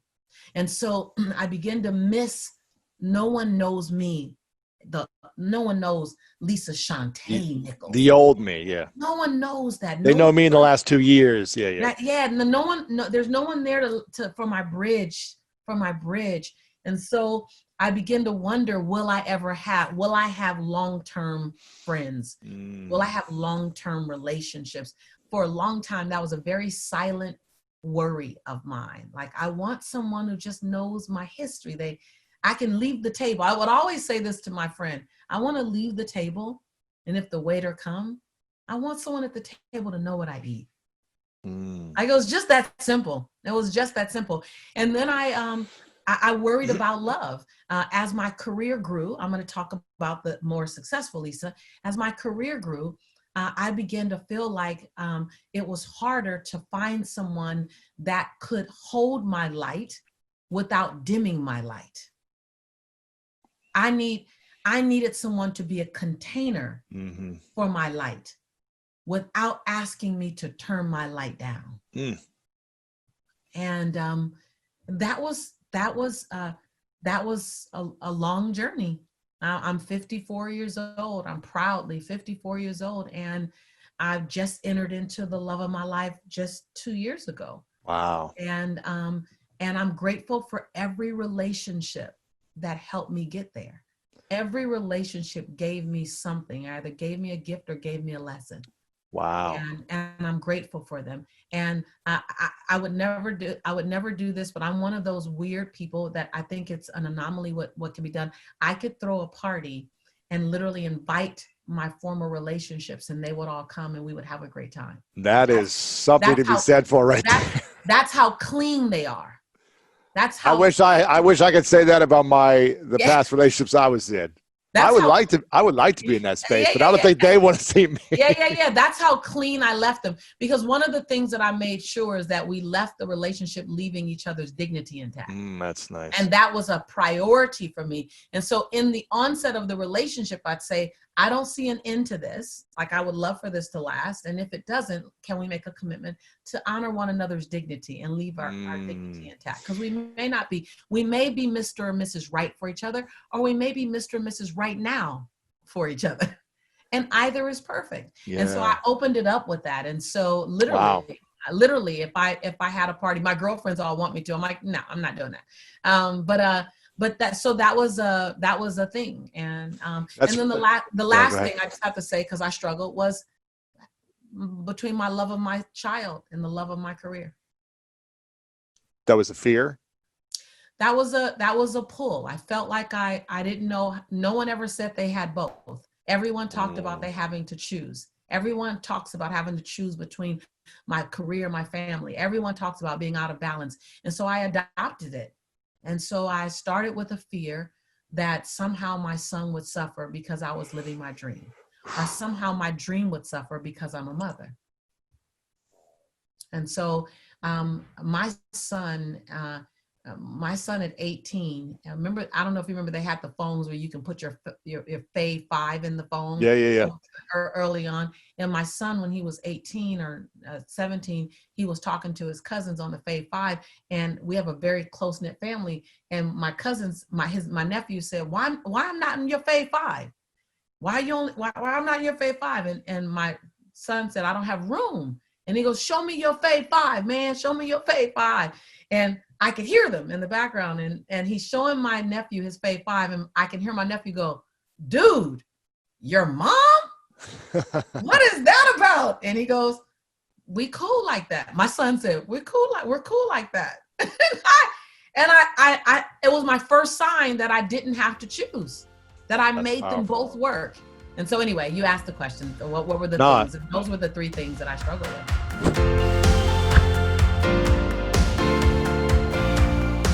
I'm a big believer in visualization, and obviously in The Secret, that's something that was talked about. I haven't watched Secret in 10 years when it came out, but I mean, this is something I practice as an athlete, to visualize my results before the game would happen, to see myself scoring the touchdown in the track meet, and I'm sure you did a lot of similar things. How important is visualization in abundance, but then also how important is taking action? Right. So I have 5 visualization exercises in that book, just because it's so important. Visualization is a gift to your heart and your soul. It's a gift, because if the idea is the seed, visualization is the fertilizer. Mm-hmm. It's the fertilizer, because when your thoughts are connected with an emotion, see, you would visualize yourself winning, and you would feel all the emotion that came with that. And all you're doing now is you're not chasing a foreign emotion. You know the feeling, and now you're just doing what's necessary to get back to that feeling in real time. Exactly. And so what a good friend of mine, Vishen, who, of the CEO of Mind Valley, who you know, I did a visualization with him. We were in Bali, and he said to me afterwards, "I never get emotional." I He cried. doesn't. He doesn't get emotional. Right. He's like right. super, yeah. Well, he was like, I cried. I got emotional. He goes, I figured it out. It's visualization. A good visualization brings in emotion. He was like, that's how you do it. And so I love doing visualizations because, and it's really important in the visualization, you can't see it over there. You have to see it right here. To feel it. You got to feel it right here. Like I am. It's all I am. I am. I am in my dream home. I am in my dream relationship. And then unpack what that looks like. But most importantly, unpack what it feels like. And when you have that emotion in this moment, all of a sudden you stir up something that I don't think will ever go back to sleep. It'll go, okay, let's go get that. And what it really does is it sets up a state of cognitive dissonance. And cognitive dissonance is when you see something in your mind and you see yourself in a way that your behaviors are not currently leading to it. So your mind becomes disrupted and it goes, okay, can we get there? Right. Because I'm not there right now. I'm not there right now. And that's not comfortable. Your mind wants to literally be congruent. What it thinks is what you're doing. What it thinks is what you're doing. And so when you set up a constant, and abundant thinkers like you and I, we do it unconsciously. We're constantly keeping ourselves in a state of cognitive dissonance, meaning, okay, what else? And I'm seeing Lisa over there and I'm going, okay, let me go. While being grateful for my now. Yeah. It's not in that I'm going to be whole and complete when I get over there. I'm whole and complete now. I just know I'm supposed to be over there. So let me do what's necessary to get over there. And let me evict any behaviors or characteristics that are stopping me and let me adopt any new ones that I need. Right. How does someone discover their unique calling? Because you talk about that in the book, discovering your unique calling. What if people are like, I don't even know what I want. I know I want to be out of the place I'm in. I want to be abundant, wealthy, healthy, great relationships. Right. But I don't know what my purpose or calling is right now. Right. I think that people put too big of a notion on purpose in that they think that it has to look like a Nelson Mandela or a Mother Teresa or Oprah or a you or a I. And a lot of times what you're really good at is right in front of you. What you're really great at is right in front of you. And to recognize that your calling and your purpose can change. Right. That it can change. You have a long lifetime. It's not going to be the same calling the whole time. And so allow yourself to evolve. Allow your purpose to evolve. What's that thing you do effortlessly that you give no credit to? Because you're just looking past it. Oh, it can't be that because it's not hard. Well, how about it doesn't have to be difficult? How about the fact that you're a great listener? How can you take that and use that and expand that? And don't compare yourself to someone else. Comparison, I think Benjamin Franklin said, comparison is the thief of all joy.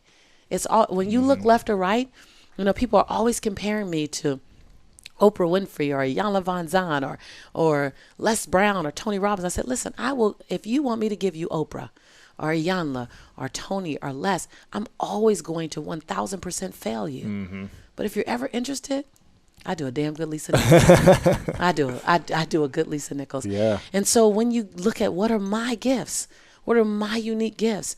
I knew very early on I was a gifted speaker. I wasn't certified as a gifted speaker. I haven't passed any courses as a speaker. Matter of fact, the last time I took a speech class, I got a D-. And my speech teacher told me, Miss Nichols, I recommend you never speak in public, that you get a desk job. That was in my freshman year of college, the last speech class I took. So a lot of times your gift and your purpose, you've discounted it. Either because someone else discounted it, or what's more common is you don't know how to monetize it. Yes.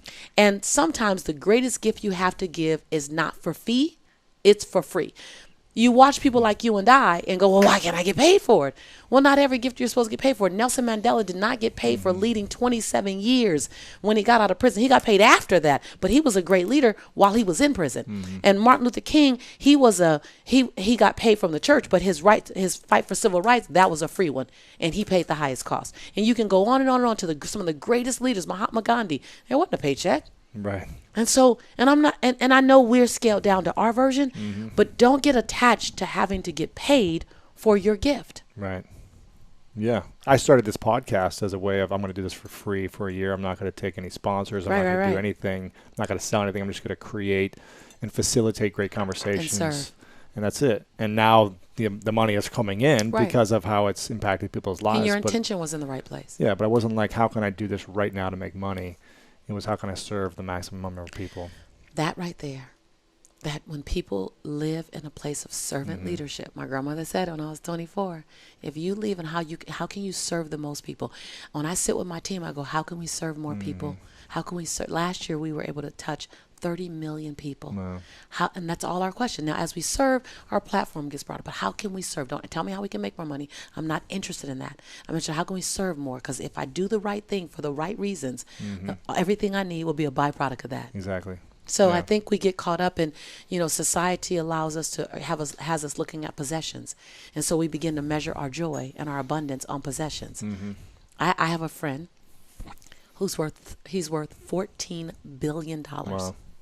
How do you even write that? I had to write it down so I could see it. How many zeros is that? Right. A lot. He's worth $14 billion. I checked my email on my phone before we started, and he's on my phone asking me, please come visit me, because he's lonely. He's rich, but he's not abundant. Yeah. He flew from Canada to come to my house for New Year's just to be around people who were celebrating and wanted nothing from him. And so don't pursue the things.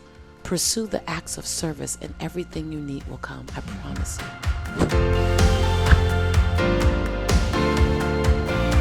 Is there a big struggle right now besides the health? Is there like a psychological or a belief that you're still limited or have some limiting beliefs around?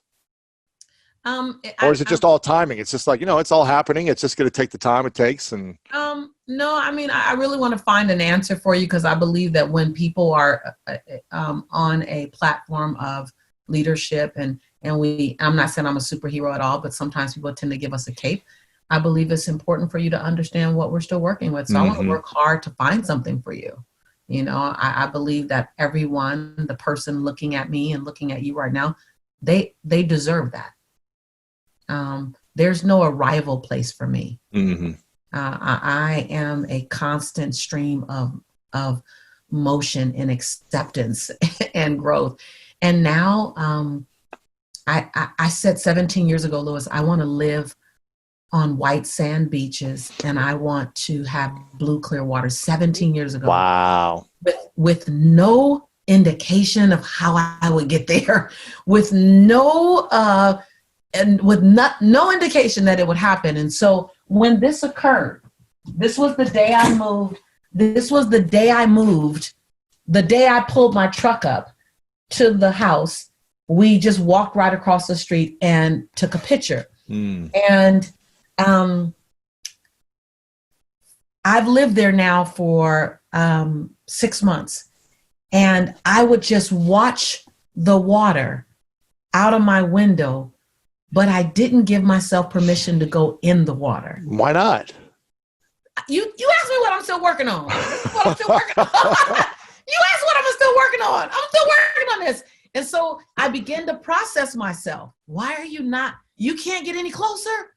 You can't. You're like 30 feet away. Yeah. And, oh, by the way, and you're on quarantine. So ain't nothing happening. Like the beach, it's empty. It's quiet. You don't like. No one's going to look at you. No one's judging you. No one's. You can wear your bathing suit. You can even wear your two-piece, right? So I start processing what is going on. Why? And I realize that I'm looking for another picture. I've traveled all around the world, right? I've been on every continent that can be populated by humans, right? Right? I mean, and then I realized that a lot of times I'm at resorts. and I don't get in the water. Right. I was once in Jamaica, and I was in the presidential suite. It was mind blowing. It was probably 5,000 square feet of space at the top of this hotel. And on my balcony, there was a jacuzzi on my balcony. And if you look out onto the beach, you would see this cabana bed sitting out in the water. I would look at it every day. Like, wow, that bed is amazing. Wow, that bed is, Do you want to lay in it? I never went down to the bed, but I wanted to lay in the bed, but I only looked at the bed from the balcony. That bed is amazing. Get this, the last day, 3 hours before I'm to leave for the airport, I go down, I walk on the beach. I walk to the cabana bed. I just want to see it up close. There's a sign at the edge of the cabana bed. It says, "This space reserved for Lisa Nichols." Shut up. I did not say that.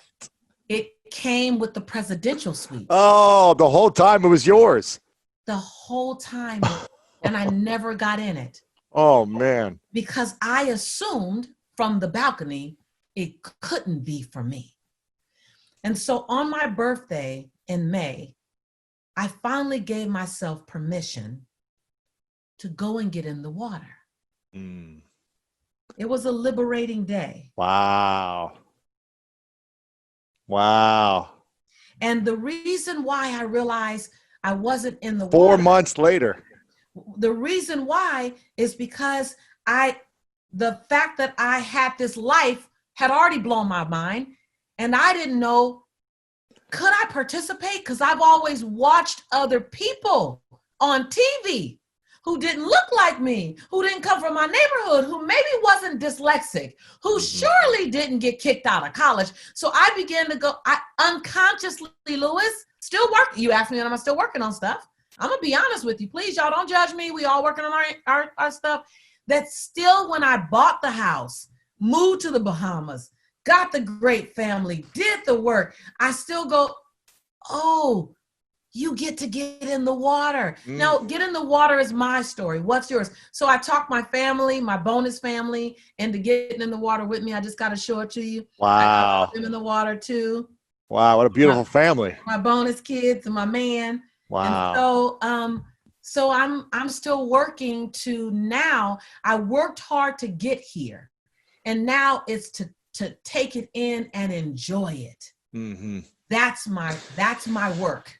This is powerful, and I had a question for you about this. And we're like brother and sister, because I'm a I love how you call it functional dyslexic, because that's how I am as well. And I was in the bottom of my class all through school, and no matter how many tutors I had, and I get it. It was just graduating high school was a huge success for me. You're my brother from another mother. Exactly. And you talk about, I'm hearing you talk about owning how you feel and finding your joy.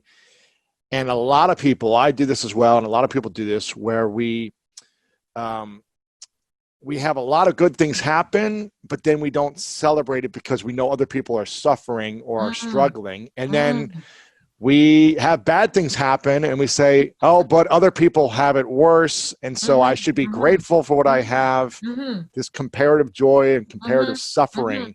How do we own the moment? It's quarantine. Who cares if everything is working well for you and the world is crumbling? Like, should we own it or be embarrassed by our success? Right. And when things are horrible, should we own it and, be in our suffering, or say, you know what, we have a lot of things to be grateful for? What do you think about this? So I love Benjamin Franklin's statement. He says, comparison is and will always be the thief of all your joy. So that's number one, that when you have a false sense of worth because you're stepping on someone else's breakdown, like, oh, I'm better than you, that's a false sense of worth.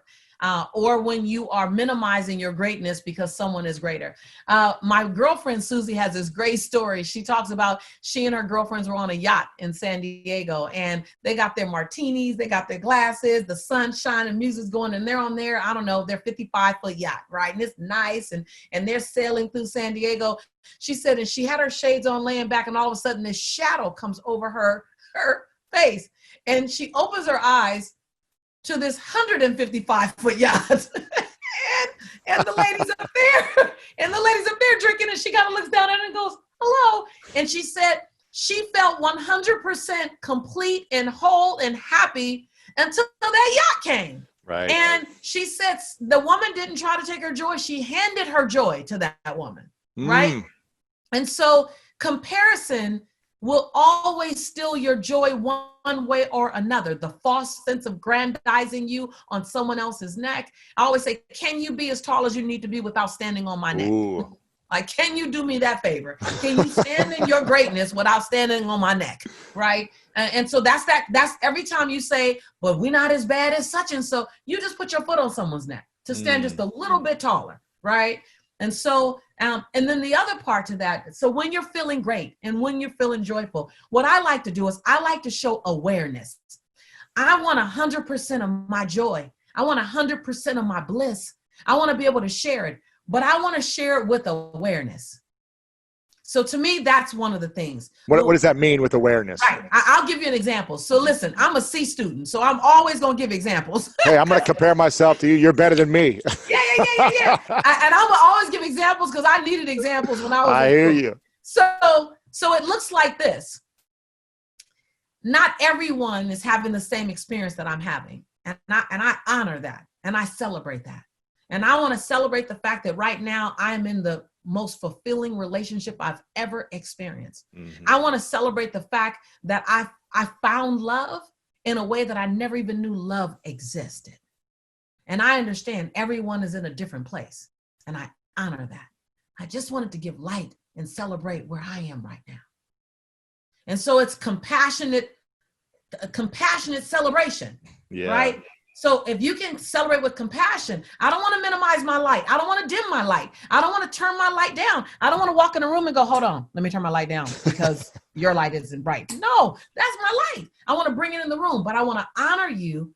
And I want to acknowledge your light may not be the same wattage as mine. And so it looks like that. Like everyone's in different places right now. I just want to celebrate where I am. Mm-hmm. I want to expose it. I want to say it out loud. And so you do that. The other side is when life is hard and life is, it's hitting you. You've lost all your money. You're gone through divorce. You gained the weight in 2 weeks, and everything's down. Yeah. So I think one, you got to watch out because you can be a dark light vortex. So you come in and you shine your dark light. You pull everyone into your dark light, and all of a sudden everyone's swirling with you. I go, watch out. Make sure your swirl is not the toilet bowl. Like make sure so you're not swirling with someone inside misery. And so there's a responsibility. And to me, I sandwich ugly stuff. I sandwich the ugly. I'll do the sandwich effect. I don't have a better name for it. Do the sandwich effect. I grew up on sandwiches as a child. So the sandwich effect. Sandwich ugly with possibility. This is how it sounds. It's not going to always be this way. Mm-hmm. But right now, I feel like I'm in the darkest place ever. I feel miserable. I feel angry. I feel lonely. I feel frustrated. I'm always feeling like I want to scream. And I know that I am not taking out real estate in this location. Ooh. I know. You're just renting it. I know that this is a rent and not even a rent to own. That if this is a stop sign, I'm going to do a rolling stop. I don't even want to fully stop here. Give me the ticket on the way. Man, but sometimes I left my door buying the ticket. I'm gonna get a ticket. I'm all right with it. And so you sandwich it. If you got to share hard news. I was just on an interview just now. I told you all white leaders, and they said, teach us. And I said, okay, I'm going to share some news. First, I want you to know that we are going to get through this, that we are going to be a better human race because of this, that you are to be celebrated because you signed up for this call. Now, this might hurt a little bit. And then I gave them insight. And then on the back end, I said, I'm honored to sit here with you as your sister. I'm honored to co-create what a future looks like. I'm honored to be on the planet at the same time as you. This is the beginning, not the end. More to come. Sandwich, right? So if you're going to deliver some dark energy, put it in a sandwich. Make sure you sandwich it with possibility. Even if you don't know what the possibility is, just say, I know there's better to come. It's my birthright. It's my birthright to have joy. It's my birthright to have abundance. It's my birthright to experience healthy love. That's my birthright. Right now, I'm not having that experience, but I'm going to hold on to the fact that it's my birthright. How do we remind ourselves and actually believe in abundance for ourselves when all the evidence points in the other direction of scarcity, lack of, not worthy of, like, how do you convince yourself? How do you trick yourself? How do you know, is this a hack? Is this okay, I say this in front of the mirror every day, but I'm not making any money and I'm still. Right. So I'm gonna be honest with you. For me, it's a part of a spiritual practice. It's a part of understanding that your mind can't contain all the things that are happening in the universe right now. Like, and if you think that all that's happening in the universe is happening between your ears and you understand it, then that's a very ego-centered and a very limited universe, right? And so my faith, that's number one. My faith is, having faith in what you can't see, right? So I'm not looking at all the physical evidence. I'm not looking at that because physical evidence is just a manifestation of people's decisions. So people are helping that. There's a whole universe conspiring on my behalf that I do good. I believe in good. I want to bring good. So the universe is setting things up to support me because I'm operating in alliance with the calling on my life. That's I know, like I know, like I know. I'm not asking for permission to believe that. I'm not asking for the way my day is going to confirm that. See, I woke up with that awareness and then my day started. So there has to be a part of you that's not triggered by what's happening. There has to be a part of you that's sitting in the what you know. I know, like I know, like I know, like I know. I'm not asking for permission to be used in this universe. I'm letting you know I'm going to be used in the universe for the highest good. Now, today is a bad day, but I'm going to be used for the highest good. You got to stand on that. You got to let your knowing be like a pole that goes through the center of your head, Lewis, all the way down through the center of your body, all the way down to the center of the earth. And no matter what happens, riots and outbreaks and quarantines and pandemics, you still got to say, hold on. This is impacting my life experience. It's not impacting my life purpose. Yeah. So when you operate like that, then you stop reacting and your emotions are not in a reaction state. Your emotions are in okay, that came. Okay, how do we operate with it? Okay, that came. And you'll still spin out. Like I when they told me I couldn't get on the plane, I was like, okay, hold on. But then I began to search for my grounding. Yes. I begin to search for my center. I begin to search for my calm.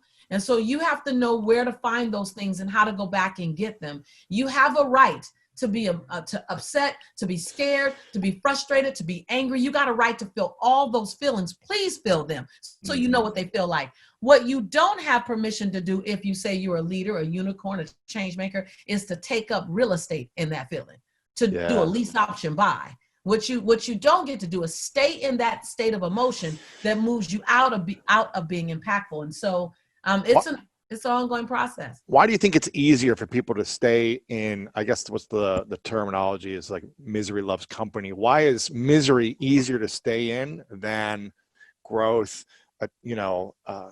achievement, consistency of positive things? Why do you think that is? Because low vibration is the first vibration that if you're walking on stairs and it was 15 flights of stairs and you saw a party on the 5th flight and no one's at the 15th flight, you're like, why is there no one at the 15th flight? Because the 5th flight was easier to get to. It requires less work. It drains your energy. It drains more energy, but it requires less work to think on a low vibration. Wow. Every single one of us that are in a forward moving conversation right now, didn't land there accidentally. So you can slip into toxic conversation. You can do nothing and be average. You can do nothing and be average. That's why it's crowded. I'm not judging anybody, but average is crowded because it's level one. There's no elevator required. There's no stairs required. It's level one. There's no average, right? And so toxic thinking and non-growth thinking, gossip gossip and hating and just constantly reliving and putting new energy into anger. That's at a lower level. Think of those of us who are about forward-moving conversations. We have to climb. I had to be quiet for 10 days, Louis. Ooh. I had to be quiet. Do you understand the challenge that is? For you, Lisa, yes, I understand. Yeah, I had to be quiet for 10 days. And then when I did my first Facebook Live, and if you go back in my May, you'll see it. I went back and did my first Facebook Live. I've never cried. I've never cried on Facebook like that. I've never cried. I've cried on stage like that, but I had so much emotion, but I had already made my way to conscious thinking. And now I gave myself permission to speak. And even at that, I felt the pull. I felt the pull pulling me back into, back to level one. Man, and I just kept going, no, not on my watch. Wow. No, hold on, not on my watch. Hold on. But when I tell you on my ankles on that first Facebook Live that I did, on my ankles, the negative comments are this, the negative comments, victims, all the judgment, all the hurt, all the fear that I had for my son, and just angry that I'm still fearful for my son to drive. And so all of that was coming up. And so you ask, why do people do it? Because it requires less work. And we do it we're communal people, so we love to do things and we love to get people to co-sign with us. And negative thinking is cancerous. And so it spreads effortlessly. If you do nothing to cancer, it's going to spread, right? But if you do nothing with positive thinking, it doesn't spread. You have to get up and shovel and scoop and plant and pull up the weeds and plant new seeds and get the water and water it. You got to do all this stuff for positive. So yeah, people decide, I'm gonna hang out here in the negative world. And then they watch successful people and wonder, why can't I have that? Well, let me just tell you something. Your mindset is birthing your life experience. You cannot have a life in a castle with a mindset in the doghouse. Oh, dang. That's the truth right there, Lisa. You can't have a life. I want to have a life. I want to live in Say that one more time. You can't have a what? You can't have a life in the castle with a mindset in the doghouse, in the dog pound. Like you right. You can't, it's incongruent. You incongruent. When the tongue in your mouth and the tongue in your shoe are going in two different directions, you ain't going nowhere. When you align, when you align the tongue in your mouth to go in the same direction as the tongue in your shoe, now we can move.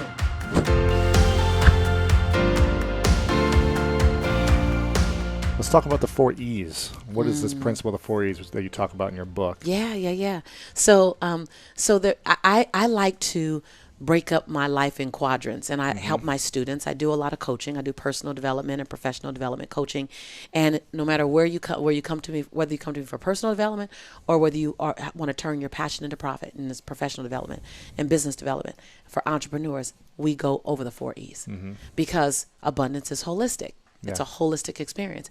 So the first is enrichment of self, that you are only going to go as far as you think you're worthy. I can push, you can have the greatest product, but if you don't feel worthy, you will work hard to sabotage that relationship. You don't know you're doing it. Right. You don't know you're doing it. You just think these are the things I need, and you're driving that guy away. You're driving that woman away because your self-worth says they weren't going to stay forever anyway. Or self-worth around money. You have a cap that you feel like you're worthy of $1 million, you will always get to 999,000 and you will stop because your self-worth says it. So enrichment is number one. What's a good exercise or process that we can follow on a daily basis, maybe something simple, to enhance our enrichment Absolutely. and worthiness. Absolutely. I did this for 6 months, every single day right after I brushed my teeth. And it's the ICU exercise. And you get in the mirror. Now, it's not necessarily simple because you're dealing with yourself. Of course. And as complicated as you are, will be the degree the mechanics of it are simple. The mechanics are very Yes. simple. Yes, I appreciate that distinction. You get in the mirror and you complete 3 different sentences. You want to write this down. The first sentence, you look at yourself and you say your name. So you say Lewis, and you complete this as I'm proud that you.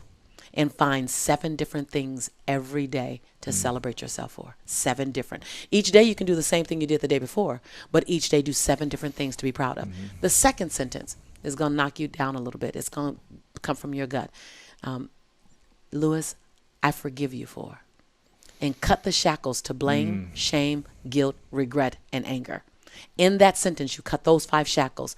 Not the first day, maybe not the 3rd day, but by the 21st day, by the 13th day, you'll feel some relief. So, Lewis, I forgive you for. And go back 5 years, 15 years, 20 years. Do that. I forgive you for that thing don't nobody know about but you. Go ahead and cut those shackles. Because if you can still think about it, it's still in your energy space. Yeah. And then the 3rd sentence is, Lewis, I commit to you that. Before you make a commitment to anybody else throughout your day, you make 7 commitments to you. So the first sentence is, I'm proud that you're celebrating yourself first.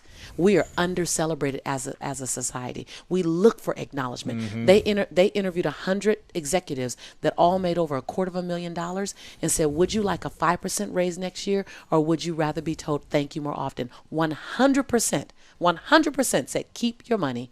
I'd rather hear thank you. So we're under-celebrated. But first, celebrate you. Yeah. Be the example. When I was on Oprah, when she said, what do you do? I said, I recognize that I'm the example of how the rest of the world is supposed to treat me. And it's my job to give the world the best example of how I like to be treated. Right. So celebrate yourself, forgive yourself, cut the shackles, and then commit to yourself before you commit to anyone else. That right there, Powerful. that right there will begin to fill your cup up to get to your saucer. I love that. Where did you start to learn that process? Was that something you just started to practice yourself and started looking in the mirror and trying different things? And You asked the question. I was in a relationship, engaged to be married, and it became abusive.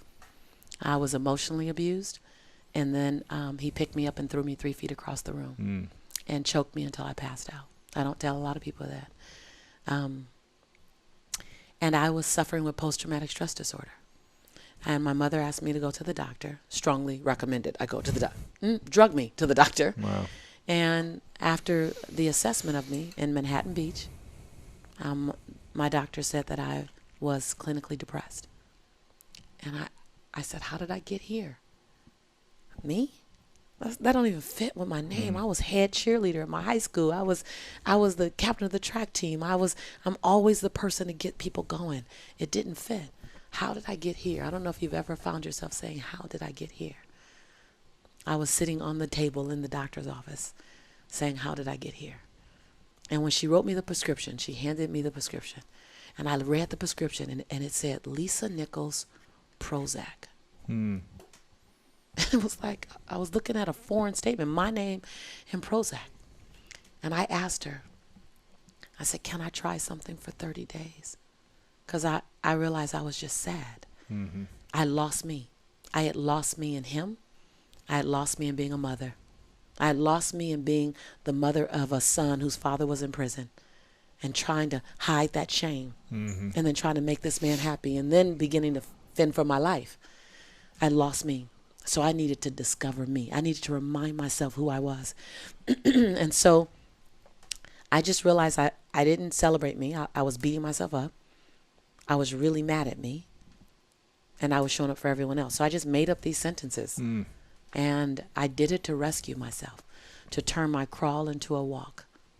And I ultimately was able to turn my crawl into a walk, and my walk into a run, and my run into a soar. But it started as a crawl. So I don't offer the how I got to that exercise often unless someone asks. Thank you very much, You're welcome. my darling. Thanks for sharing. And yeah, and opening up. I've long since learned 4 things. To me, this is the road to true freedom. I have nothing to prove. I have nothing to protect. I have nothing to hide, and I have nothing to defend. That your perception of me after I tell my truth is actually none of my business. My perception of me, that I go to bed as whole and complete as I woke up. Before I check how many likes I have on Facebook, that I like me first. And every other like is bonus. There you go. Like it. That was a long road to get to. Long road. Sure. Long road. Yeah. And we probably have to constantly be reminded of it, you know. And then when to get in that place. And then when I live like I'm forgetting, you have to have accountability partners stashed in the corners of your life. And you have to give them an assignment on your high day. Yeah. You have to give them an assignment on your high day. If I look like I'm slipping, well, my ego's in the way. Get in my face. Get in my face. Check me. Right. Get in my face and remind me of the man, of the woman I said I wanted to be. Don't let me off the hook for the 2020 version of me. Because we're humans. It's going to happen. Man. As long as we're breathing, we're going to be out of integrity at some point. Come on. Yeah. Your humanity's going to get in the way. Your Exactly. ego, or ladies, your she-go is going to get hooked. Exactly. Absolutely. Your resentment, your Your smallness, everything, just smallness. It all fits in Exactly. smallness. Yeah. I'm human, Yeah. and so I'm the best thing I did was to keep people around me to hold me accountable to the woman I said I want to become. Sure. That's great. I love that. That's why I have a lot of people from the Midwest who work with me on my team to support me, keep me grounded. Right. Like, don't get too Hollywood. Exactly. Dude. Don't get caught up in the lights and the cameras and the daggone headset. Exactly. Exactly. Absolutely. Okay, enrichment. That's the first part. The second part is enchantment. Relationships are going to define the quality of your life. When you're on your bed on your last days, you're going to want to know who's going to be around you. Bottom line, you're not going to care about another podcast. No. You're not going to care about another sponsor. The I'm book not you going to came care about out another with. book Yeah, or yeah. the freaking New York Times best. It matters to us now. Yeah. But the relationships in your life are going to determine the quality of your life. And so mind your relationships. And so in the book Abundance Now, I teach you how to heal broken relationships that matter to you. How to get back level set. I give you this great tool called it's a conversation to heal a broken experience. So it's called a communication charter. I use it in my company. I use it at my house. Yeah. And so just is about how do I keep great relationships. And then the third area is engagement, work engagement. You're going to spend so much time in work, and we're so emotionally attached to our work. And most of the time people are attached in such a dismal way that why would you have that dismal energy around something you're going to spend so many hours in? So I teach you how to shift your energy toward your work so that you no longer look at it as your work. Now it's no longer your job. Like everyone in my community, everyone in my tribe, they no longer say they have a job. They say, I have an investor. And when you look at your job as your investor and you really rename it as your investor, and it's investing in your breathtaking future, it has the capacity to buy anything you want for your future if you mind your money right. Right? It can buy your freedom. And all of a sudden you start treating your investor better and you're more excited about going. Matter of fact, you're grateful. Fun. You're grateful for your investor. Doesn't feel like work. Man, my investor was LA Unified School District.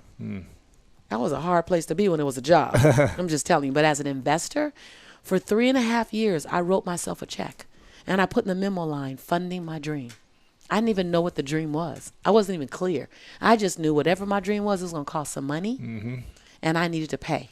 And I need to have some money to pay. And that if I was going to ask other people to invest in me, I had to be my first investor. Who am I to ask someone to put money my way when I didn't put money my way? Right. So I wanted someone for them to match. Just match my investment in me. I got 10 in. Can you put 10 in?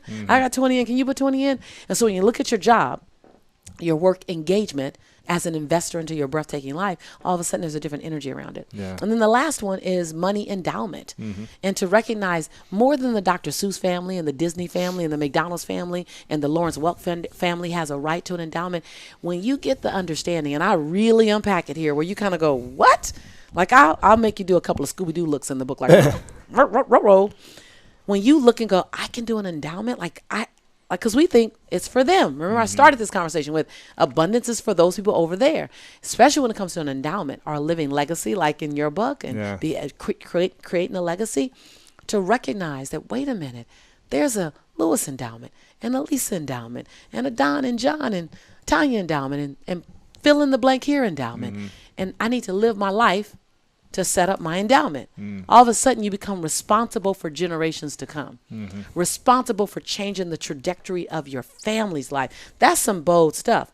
When in your lifetime, You do a needlepoint move for your family. In my lifetime, I was able to do a needlepoint move for my son. Like, he's a Nichols child. He's one of many Nichols men. But that's a Nichols man who now knows what it feels like to cook in Italy and in Tuscany and in Florence and in Venice and in Rome. That's a Nichols child who knows what it feels like to go surfing on the Gold Coast of Australia. That's a Nichols child who understands what it feels like to stand on the tallest mountain in Africa. Like, his life. I asked him this morning, I said, Jelani, can you, when you get married and have children, can you stay in California so mommy can really see her grandchildren? He goes, well, Mom, that's kind of restrictive. It's restricted to stay in big California. It's like, Mom, it's kind of, because he knows the world. Yeah. His paradigm shift has occurred. He won't ever live like another, and he'll take everything he's learned and expand the Nichols male child experience. So in my generation, in my lifetime, I was able to change our family experience for him. And so I believe that we have a right to look at our legacy and create a living legacy, and then create a legacy. How important is the thoughts that you say in your mind quietly every day and the words you speak out loud every day? How important are they together, and which one is more valuable if you could only choose one? Negative thoughts but positive words? Positive thoughts but negative words? Or do they both need to be in alignment towards your mission and purpose? Well, so I'll start with this. Your life is a physical manifestation of the conversation going on in your head. I'm going to start with that. Can we just speak for like 24 hours on this? I love this. Right. Your life is a physical manifestation of the conversation going on in your head. So if you said nothing but thought everything, your life is going to show up to make your thoughts true. So you have one job. You have one job in your life for you, to make what you think about life true, so that you're not wrong. You don't want to walk around wrong. You want to be right about the life you see. So you're going to work hard to produce the life that you talk about in your mind. Whether that life is no one loves me, I'm all alone. You can be in a group of people and you will think, I'm so alone. And you will feel alone, and things will show up to co-sign your loneliness just because you're looking for that. And so if you start with, I'm going to say the mind, like the mind is that thing. The mind is the core engine. It starts all things. It shuts all things down. When I start thinking something different, I'm like, hold on, stop. I want to think something. I shut down that behavior. I shut down that outcome. When I birth something, I birth it in my mind. I focus on my mind. I see myself there in my mind. Before I got on with you, I was doing guided visualizations. I'm recording them. So people, and I mean, they're juicy. And I'm saying, see yourself here. Because if you can see it, and then the key is evoke the emotion as if you were there. Yep. Right? And that's why people who are sad all the time are sad, because they're thinking of things that make them sad. And then the emotion follows the thought. So I'm going to say everything starts with your thought, Lewis. But let me just say this. When you speak your future into the world. You speak your future. Whatever you say, whatever falls off your tongue, when you say I am, right? The unconscious mind says, and you are so. Whatever comes on the other side of that. And so you asked me a hard question, which one is most important? The thought, it starts with the thought. I think the thought is that's where everything originates. And then you add a whole lot of turbo boost to it with your tongue. Yeah. And so when you align the two, and then you add to it, like the B12 of action. Action is like, that's the nitro, like, right? And I see so many people, they think it, they write it, they journal it, they talk about it, and they do no action. And I go, you understand that the action is that's like putting the flower in the sun, because it requires sun. And so, yeah.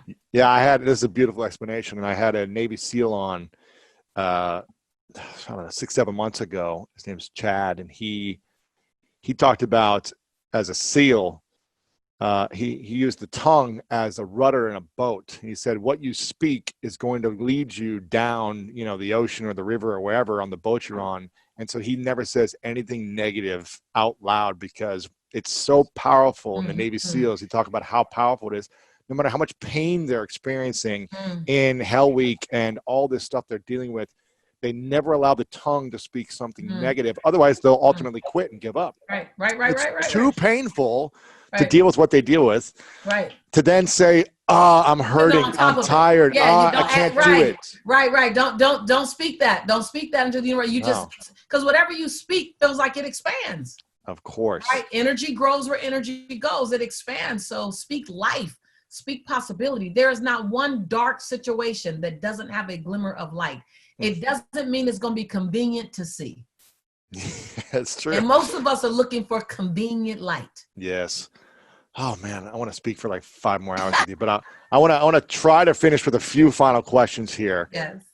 Even though I don't want to finish this, we'll have to come you back on. Yeah, we'll bring you back on. Let's do this again. I promise it won't be as challenging to get me in the future. I promise, my friend. I want to talk about for a moment purpose, because I feel like right now we're seeing a lot of people with scattered purposes, especially with everything that's happening in the world over the last 3 months, 6 months. I'm seeing so many big influencers go through divorce who are publicly had great relationships. I'm seeing people's businesses go under because of they were in the events business or whatever, and they weren't able to adapt and shift. I'm seeing people scattered with their purpose and unclear. Right. How can people, let's speak to this, because I think it's 2 different questions. One is how to truly figure out what your purpose is, because I think it's seasonal. You know, what your purpose was when you were 10 is different now. I agree. It's seasonal, so it's hard for, you know, it's a very broad question, and I don't want to set you up with that because I think it's unfair when people ask you that for me. But if you think, I know what my purpose is, like I know I'm meant to go do this thing. I think I'm supposed to go after this. I feel like maybe I should try this thing, but I'm afraid. How would you coach someone who knows what they're supposed to do, or at least they think they do until they figure it out and it's not it or it is it? How do you coach people or encourage people to actually do it, to actually overcome that final hurdle of fear, whether they're afraid of failure, afraid of success, afraid of judgment, whether they've got a really good life and a really good job, but it's just not it's not pulling them to their ultimate purpose? Where do you share in that line? So one of the first things I do is I ask them to please, let's quantify and give life to what does it cost you to stay still. Ooh. So, you know, I'm a straight no chaser kind of girl, right? We're not just going towards something. We also have to realize that to the same degree that you asked the weight loss, why did I do it? Because what would it cost me with all my success? What would it have cost me to stay in that 220-pound body? What's the cost? And so when I saw that, that's why I responded. If I didn't give myself this, right, I was very clear with the cost. So number one, I would say, what does it cost you? And my students know me. I do this in my workshop, my trainings for my platinum level students and my coaches and students that are getting certified to be a Lisa Nichols trainer. And I ask them hard questions. What does it cost you to stay in that mindset? And they have to list it. And I say, and what part of the price have you already paid? And they just get visceral. They're like, And I say, so how long? I don't know. Whatever you want. How much longer do you want to pay that price? Right. 2 years, 10 years, 2 months? Are we PIF? Are we paid in full now? Are we PIF? I'm paid in full and I'm keep paying. Exactly. And so I use this metaphor that if you went to the store and bought a dozen eggs and you went home and you scrambled all the eggs and you cooked the eggs and then you took the empty carton back to the grocery store and you said, I'd like to buy these again. The cashier will go, but you already bought them. Why are you buying it? Why are you paying for it again? That's what we're doing. We're paying for the same behavior over and over again. And so one, get clear that you're PIF, that you're paid in full for not being in action. Like I've already paid it. I've done 3 years of wanting a dream and not have, whatever your reasons are, right? Number two is let's talk about everything that happens if you fail. Let's just unpack that. You go back to where you're at now. Yeah, you'll. Right.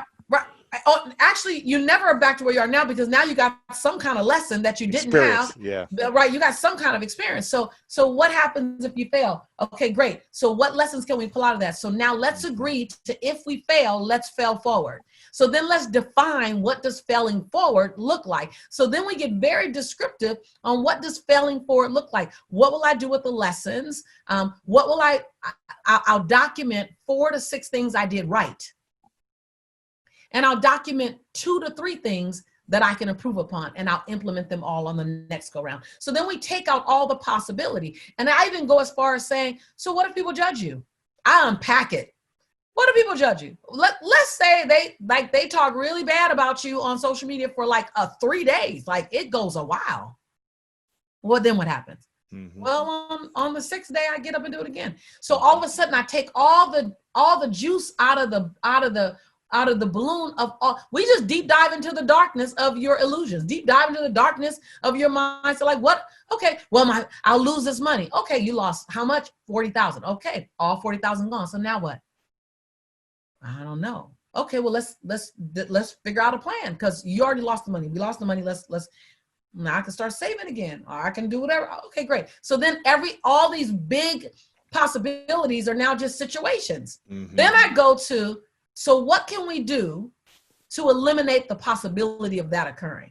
So now we go into strategy. So I'm real big on strategy. I'm real big on milestones. I believe that you should not set a macro goal without setting several micro goals.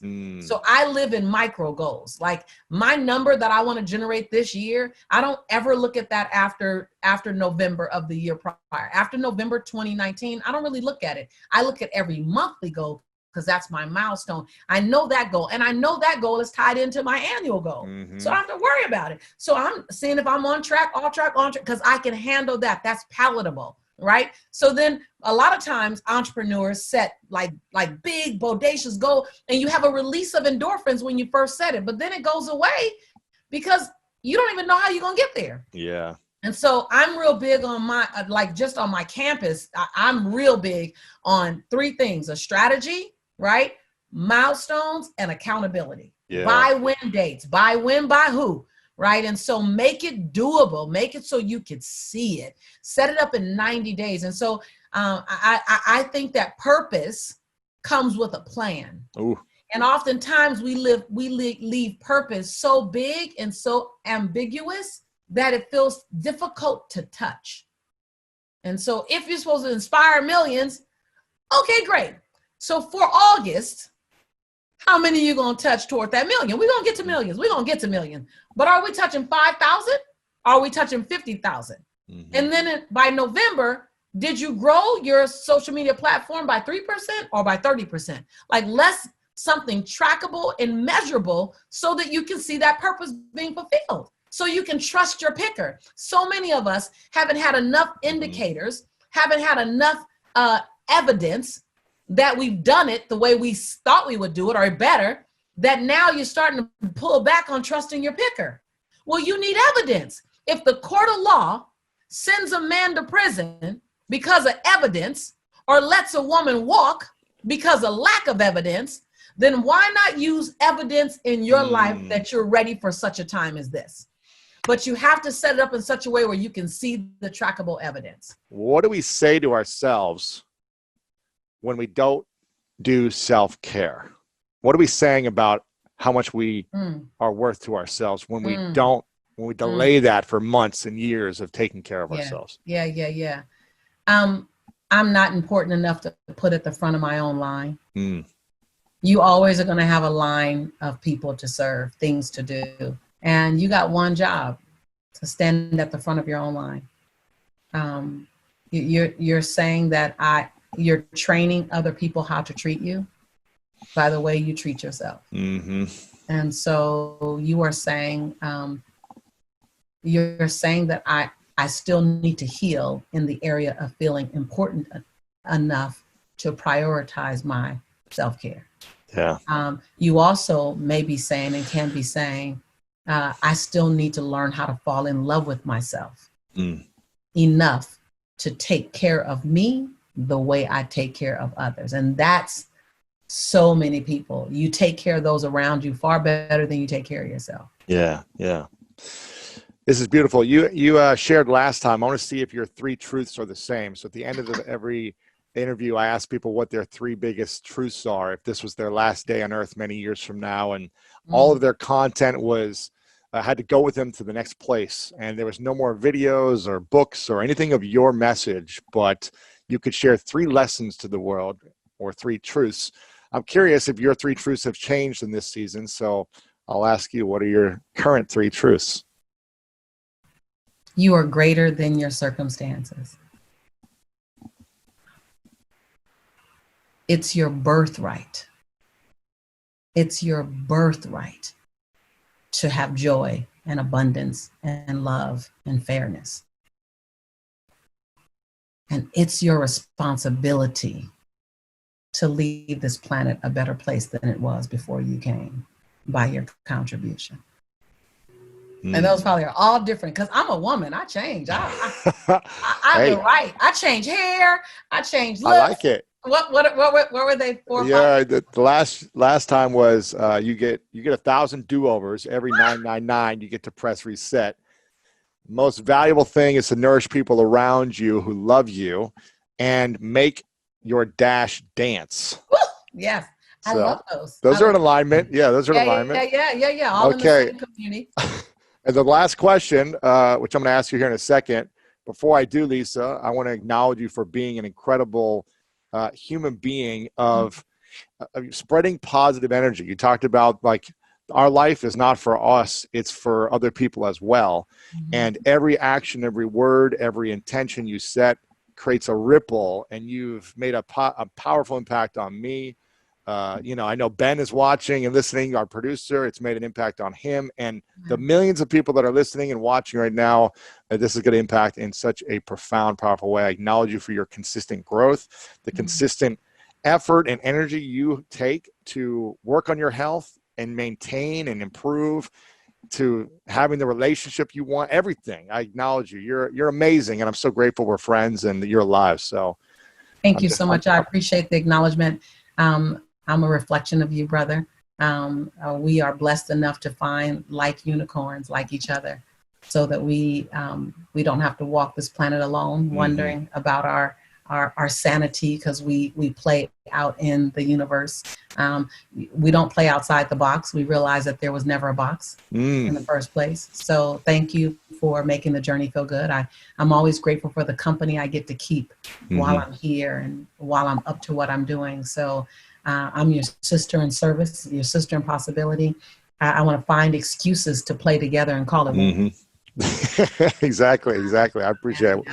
You've always been a safe space. I love the space you create. It's judgment-free. It's ego-free. And it's full of intention of service. And that's the place I want to spend time. I appreciate it. We'll do more of these for sure, frequently in the future. My final question, what's your definition of greatness currently?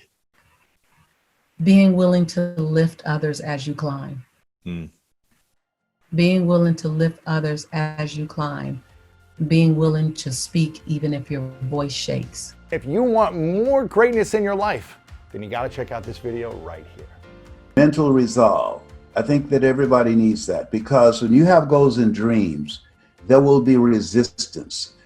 An airplane cannot fly without the resistance of air. Walt Disney filed bankruptcy 7 times and had 2 nervous breakdowns.